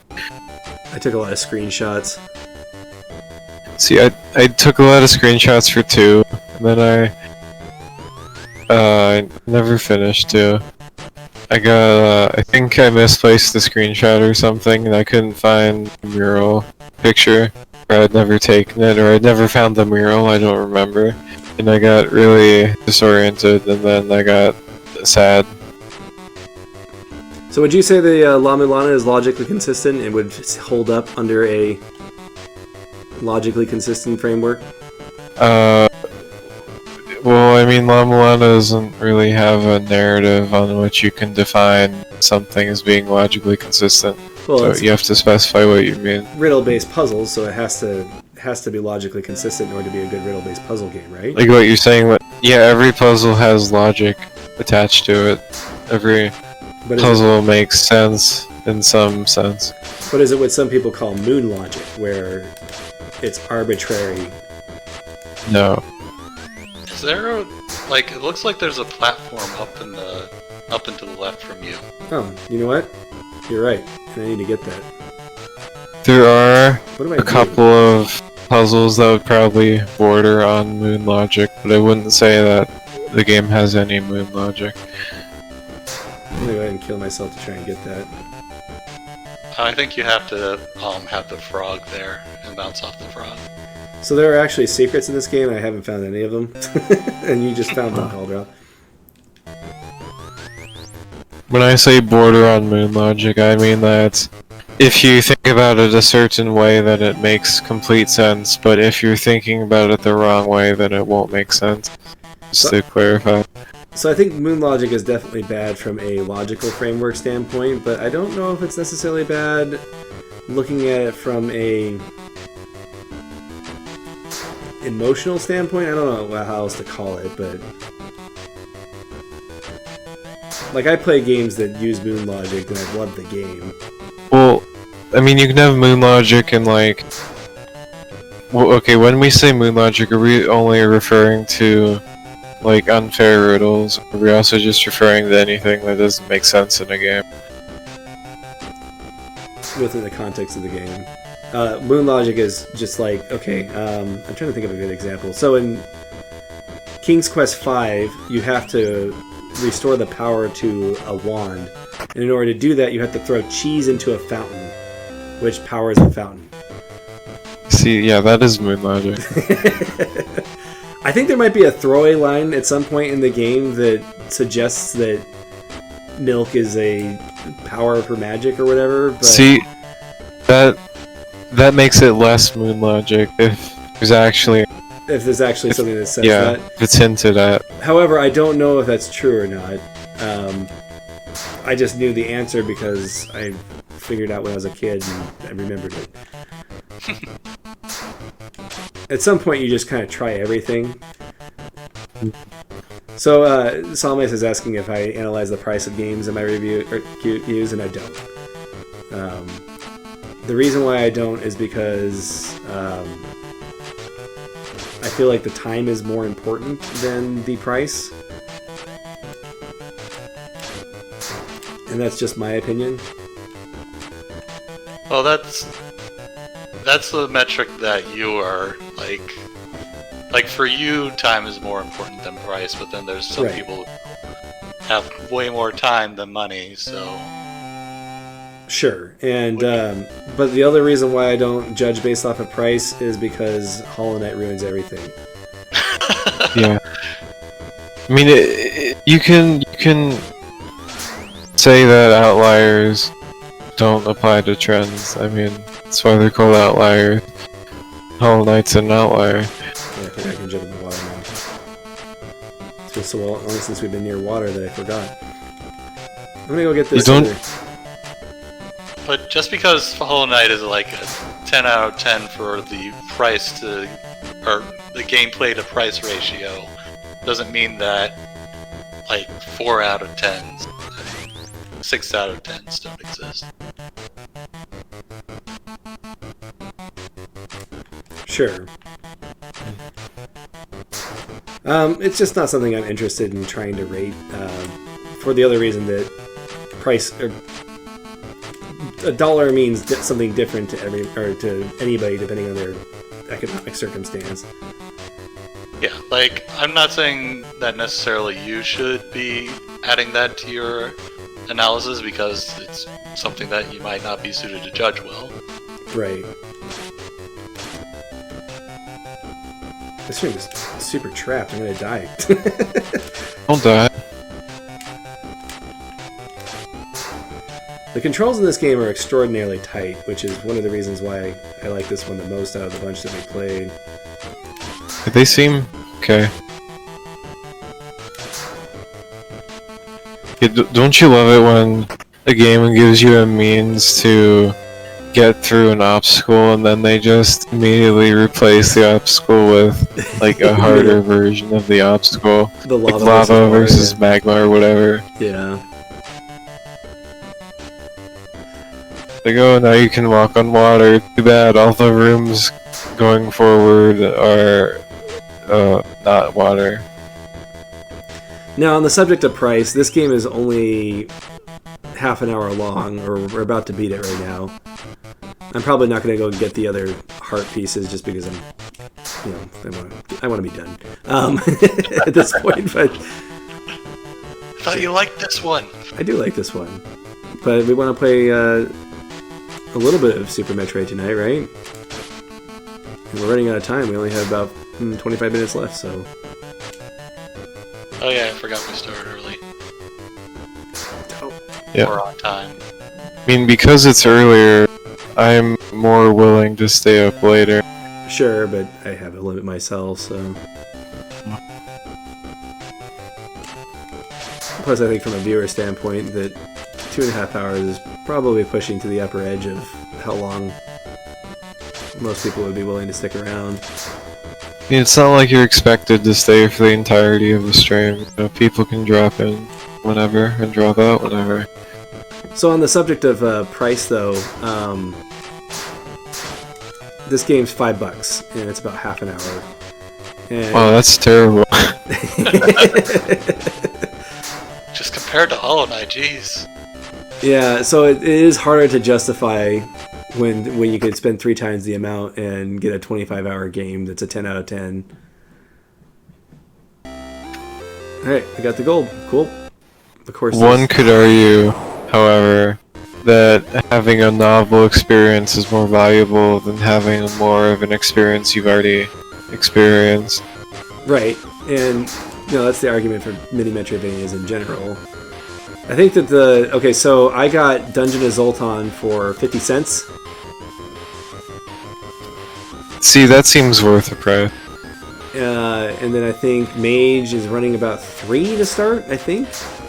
I don't know what it runs on a sale now. I'm pretty sure Dungeon of Zoltan's like $1 if you don't buy it on a sale. I am really sticking this up.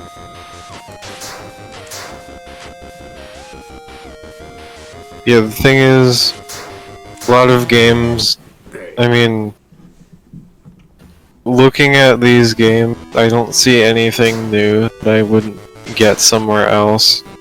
Like, not that there needs to be something completely unique, but if you're rating the price of something based off its novelty, it's not really novel, then, you know. It's kind of a precision platforming type thing. I'm trying to think of what other game is exactly like this. There's No game should be exactly like any other game just because of how games are. But, I mean, yeah, it's kind of basic platforming. You can get platforming in 99% of Metroidvanias, or 100 depending on your definition. So this game has a speedrun mode, so if you wanted to extend your playtime with that. I feel like every game has a speedrun mode. They just put it on a timer. And they say, "Oh look, value. Speedrun. There's a stopwatch. You totally couldn't have just pulled up a stopwatch somewhere else." I think jumping on this. How did they do speedruns of like Super Metroid? It doesn't have a speedrun mode. Oh my god, you're right. It doesn't have a speedrun mode. I guess those are all invalid now. It has a clock on it. but it doesn't have a clock mode. This boss is... I actually have not... When I fought this boss the first time, I did not find any of the hearts, so... I was doing it with 3 hearts. Path of Exile has a clock in its UI, so is Path of Exile a speedrun game? Is there anybody that speedruns Path of Exile? There are actually like competitions where people will race to get to a certain point in the campaign. Exciting. Somebody needs to beat my speedrun score on Bon Appetit. I own the speedrun on that right now. I probably own the speedrun on these games tonight too. I don't know if anybody else has done that. This game might actually have some speedrunners. So Maze, what is the for real in reference to? Okay, maybe I shouldn't try and jump on this guy.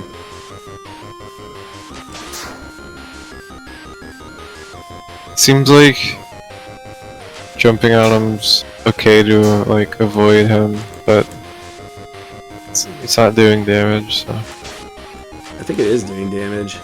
It makes the sound when I hit him. It doesn't flash. So if you are damaging him by jumping on him... Exile speedruns are like... You have to really know what you're doing. It's relatively impressive. Especially when you can consistently do it no matter what your RNG is.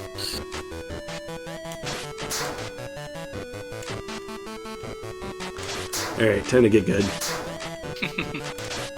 We need to move on to a little bit of Zelda tonight. Yes. We just got the grappling hook from Super Metroid, so we need to... Although we're probably going to spend the whole time in that dungeon looking for the dumb treasure box. I barely remember where we are. It's been more than a week. I can't handle it. Okay, I'm not going to try and jump on him unless he gets like right in the corner, I think. Oh my gosh. Alright, well I've got the 3 hearts that I beat with the first time, so I'm technically still ahead of the game. One way of looking at it. Well... Glass half full. I always tell myself that, you know what, you might be right, Master. I don't think that jumping on him actually deals damage. Makes sense, I mean, jumping on him versus throwing a knife in his face. Oh, okay, You got spiked boots. That's true, I think those boots are spiked. I think that's what the upgrade was called. Alright. Next time. Good lord, I just looked it up. For Path of Exile, the speedrun, the fastest time for going through the entire campaign is currently 1 hour and 5 minutes. Huh, that doesn't seem too bad. Yeah, but it's really long. Oh! Actually, no, that's only for the Act 5, which seems much more reasonable. So going through half the campaign is 1 hour and 5. What is the Dark Souls speedrun now? 90 minutes? It's less than that, I think. Yeah, they do that glitch where you can just jump to the last Like 30, level. let me check.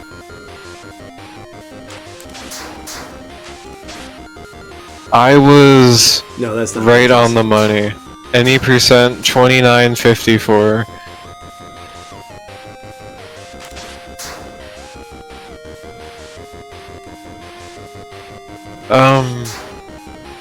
I mean, there's not that many glitches with Path of Exile. I mean, there is this thing you can do.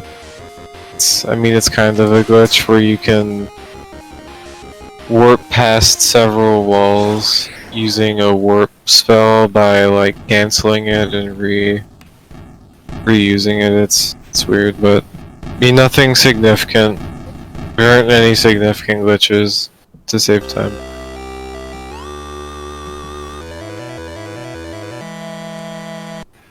How many bosses does Metroid Fusion have? 7 to 10? Like it's got to be more than. Like it feels like it's more than other Metroid games.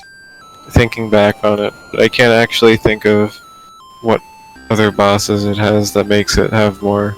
I mean, Metroid Fusion practically is a boss rush. Like, Yeah, that's what I'm saying. Yeah, wasn't there one in every single area? Because that's how you got the power-ups. It isn't like the other Metroid games where you could, like, beat a boss and then you find a power-up. It's like, no, these are, like, directly tied to them. Most of them, yeah. I was mostly disappointed from a gameplay standpoint in Metroid Fusion. I really enjoyed how they presented the story, but from a gameplay standpoint, I felt like it was a step backwards from everything. I know that people will disagree with that, but Well, it came out before Zero Mission, so Yeah. it had those tighter controls. Like, it was the first 2D Metroid to, like, have the tightened up controls. sure. You could say that it was actually a step. It was just a step. Okay, I was expecting a really bad pun there. And I guess I was just disappointed. Yeah, I get that a lot. Alright, I'm opening up the People can never tell when I'm trying to make a joke or not. It's like unironically. Alright, and that was Tiny Dangerous Dungeons. So I guess that was the worst of the bunch according to the according to the consensus there. Okay. Are you able So to it see only this? had one boss fight, but you don't get like even a means to attack until like I'd say like a third of the way through the game. I think I just messed up the ratio. There. What are we talking about now? Don't get an attack until a third of the way through the game. Oh, Yeah, so it doesn't. It only has the one boss, whereas the other ones had a few boss fights.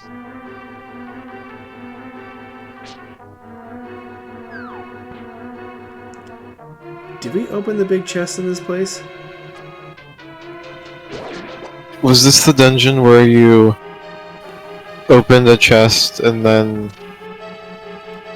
Or no, so you beat the boss, then you went back and opened the chest, right? You went back like a different way. Was that a different dungeon? I think that was a different dungeon. I'm gonna go ahead and just go with Super Metroid at this point because I know that we can do things there instead of trying to figure out what we were doing there. I'm actually probably thinking of the spooky dungeon.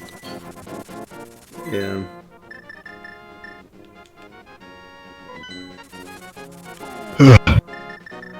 Alright, so we got about 10 minutes of this. Let's try and make it count. It actually took me longer than I expected. I knew I was going to take longer to play those games just because talking and playing, I ran into walls and stuff. So, or, you know, take that long to fight the boss. How dare you not be better at the game? No, now we have less Metroid. Yeah, I'm sorry. I will do better next time.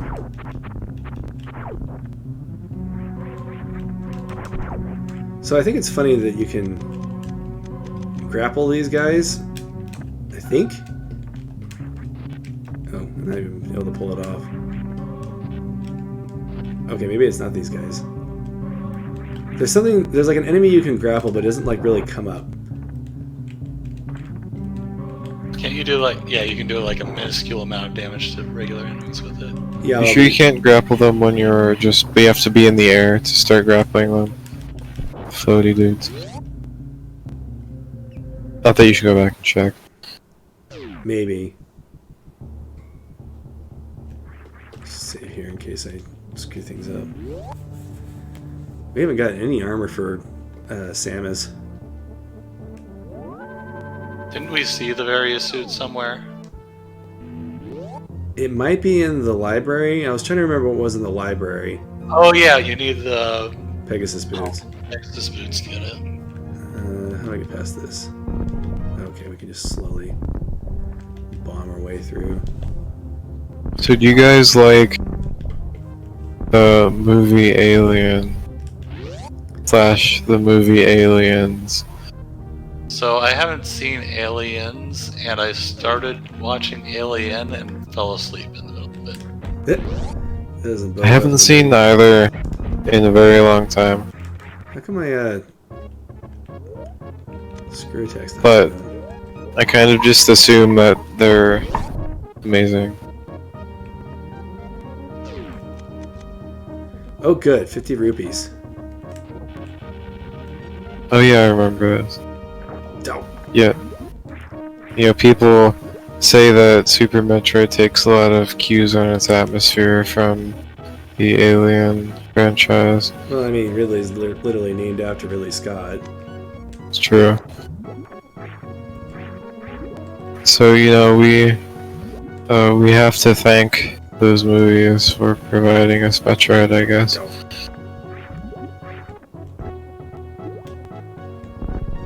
It's gonna be a riveting 10 minutes if I can't get across this pit.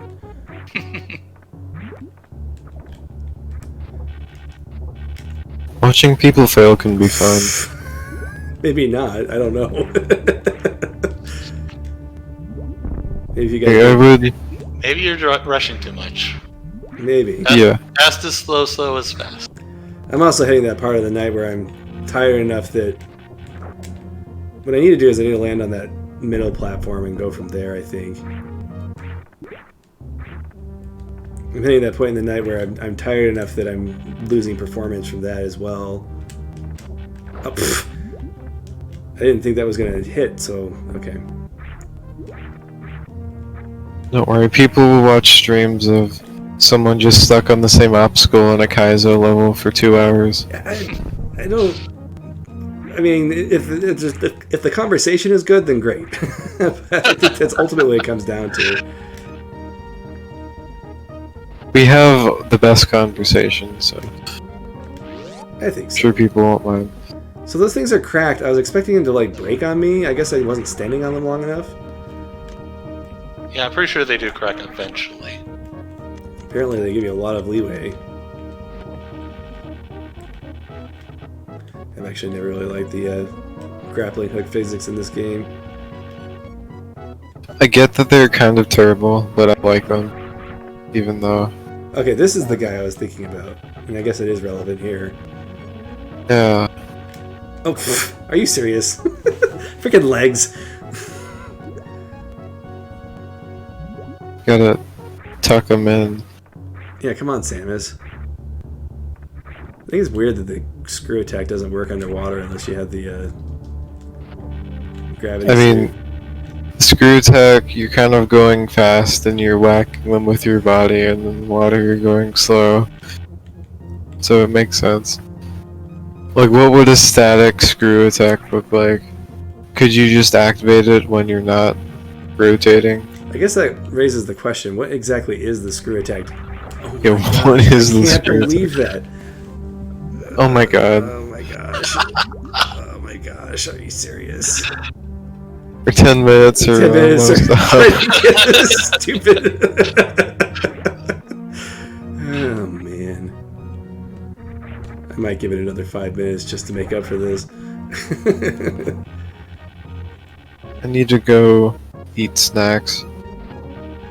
I was going to go eat snacks until you so rudely made me forget what time we were starting. Why would you be so rude about that?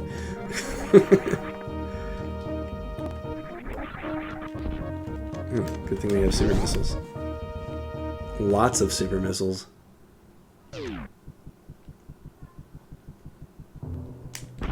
I like this place. What's your favorite biome in Super Metroid? That's a good question. I don't know, I That's a probably question. like Criteria the best, which is, I know, kind of lame, but that's right, we have to turn the power on before we can save. When did the word biome come into popular usage? Probably with Minecraft? See, that's what I'm thinking too, but surely people used the word biome before. Surely you would call areas in Super Metroid biomes. Surely someone did. I'm sure they called them zones.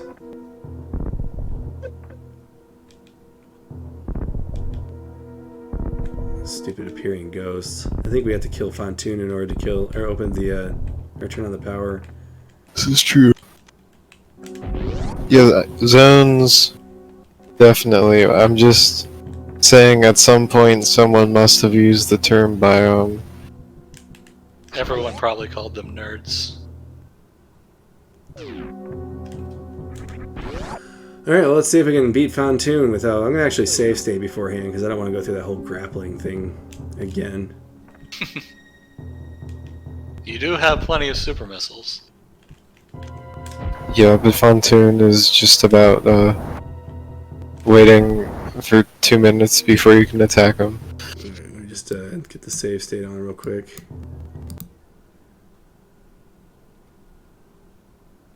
Watch me accidentally hit the load state.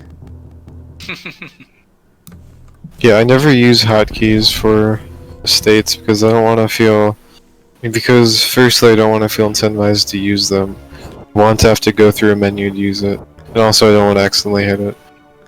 You know, I usually like ending streams on bosses, and this is actually working out quite well.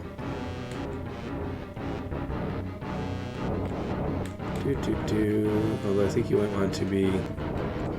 I think I can use this to... Nope. I can use it to stop the damage. That's nice. It is nice. Well, that didn't really have much of a window at all, did it? That's how a fan turn be. Oh, there we go. Okay. Oh, jeez. At least I can dodge. That attack that he's doing with the, like, arcing... I don't need to describe it, it's on the screen, but...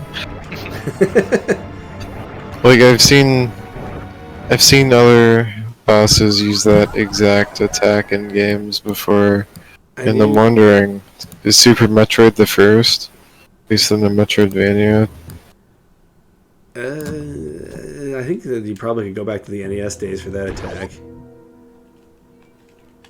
I knew going in here with only 2 energy bars was going to be an issue. Just don't get hit. Don't get hit. Oh gosh. Apparently the wheel in the middle still hurts in the beginning. You're not supposed to have your spinny thing, but you have it, so it's easier. Makes up for not having health. So yeah, just shoot the blue things. Health ups. I think that'll help a lot. Oops. So just I get hit by them because you killed them. I wish that the screw attack would actually kill those things. Interesting that they don't. That it doesn't. Probably because you're not supposed to have it at this point.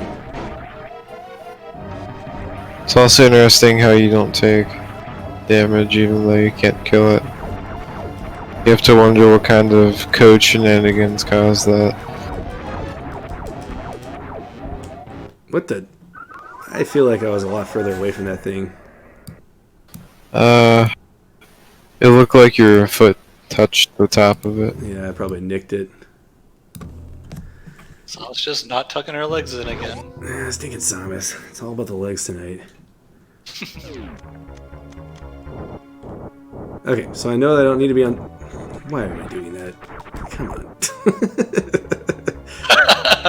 It's tradition at this point. Yeah, no, I just have to get hit in the face and lose my first energy bar. Wow, you just blew up fast that time. That was We'll have to make sacrifices. Why? Why are you right there? Oh, jeez. Yeah, I think that a lot of the stuff doesn't get telegraphed very well in Super Metroid. Like, you're pretty much just expected to tank stuff. Yeah, I think that's probably true.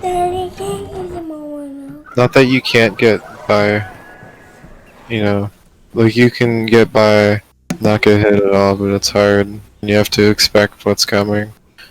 I'm starting to wonder if I should put on a hotkey for the save state, because right now I've been going to the menu every time. No, do not do that. You must not feel. Yeah. Alright, we're not going to get hit by the first volley of fire this time. We get hit by the second volley of fire. Let's find out.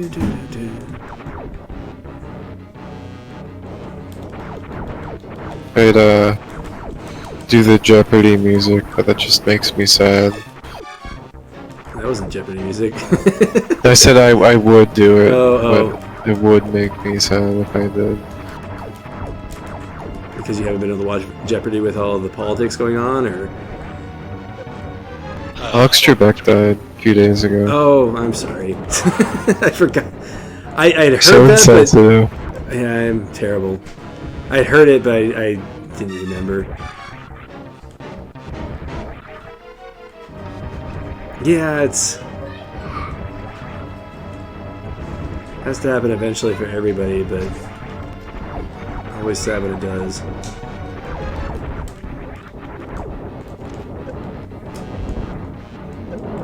Our commentary is sure taking a turn recently. I think we're all tired at this point. That we're all just like totally riveted by this boss fight. Thinking about food. I'm thinking that having the screw attack before you fight this guy is the best thing you can do. Oh, please don't get hit. No.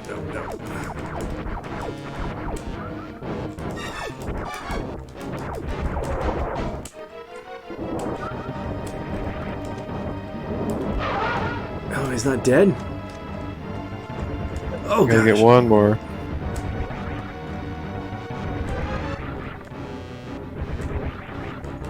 Always just save state in the middle of the boss fight. Yeah, that's probably going a little too far. I was kidding. Please don't ever do that. Honestly, I feel bad about save stating when we... Oh, are you kidding me?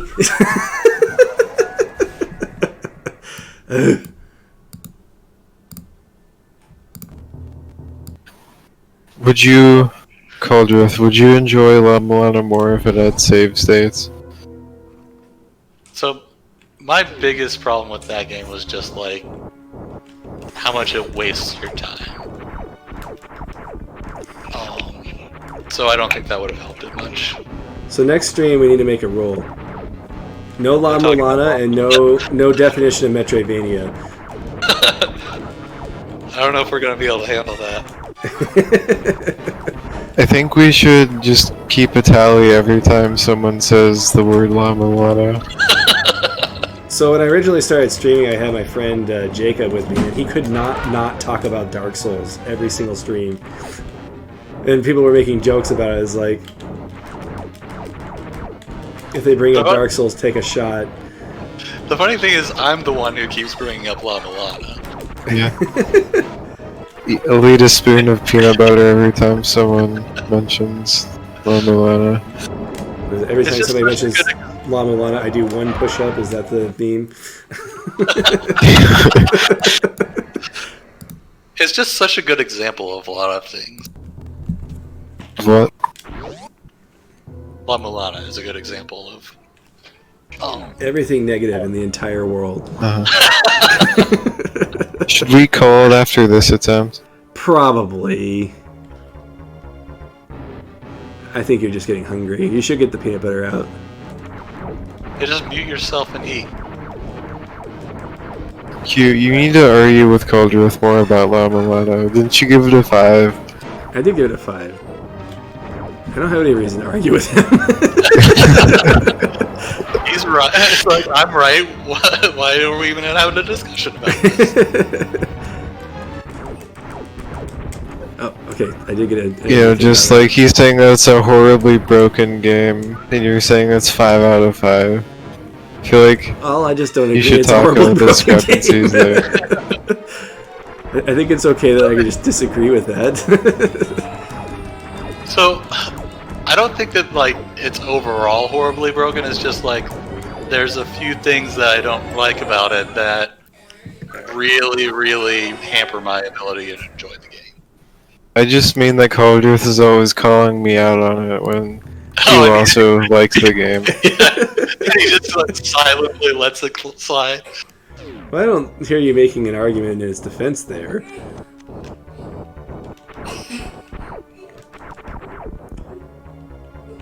Alright, this is the final try. If I mess up this time, then it is over. If you mess up this time, you're just Alt F4ing the stream. Alta for No goodbyes or anything. No goodbyes. Just, This is the time that you'd usually be like signing off, but no, you're yeah, well, you're no. making another attempt. I already said I was going to give it a few more minutes just because of how long it took me to get past the...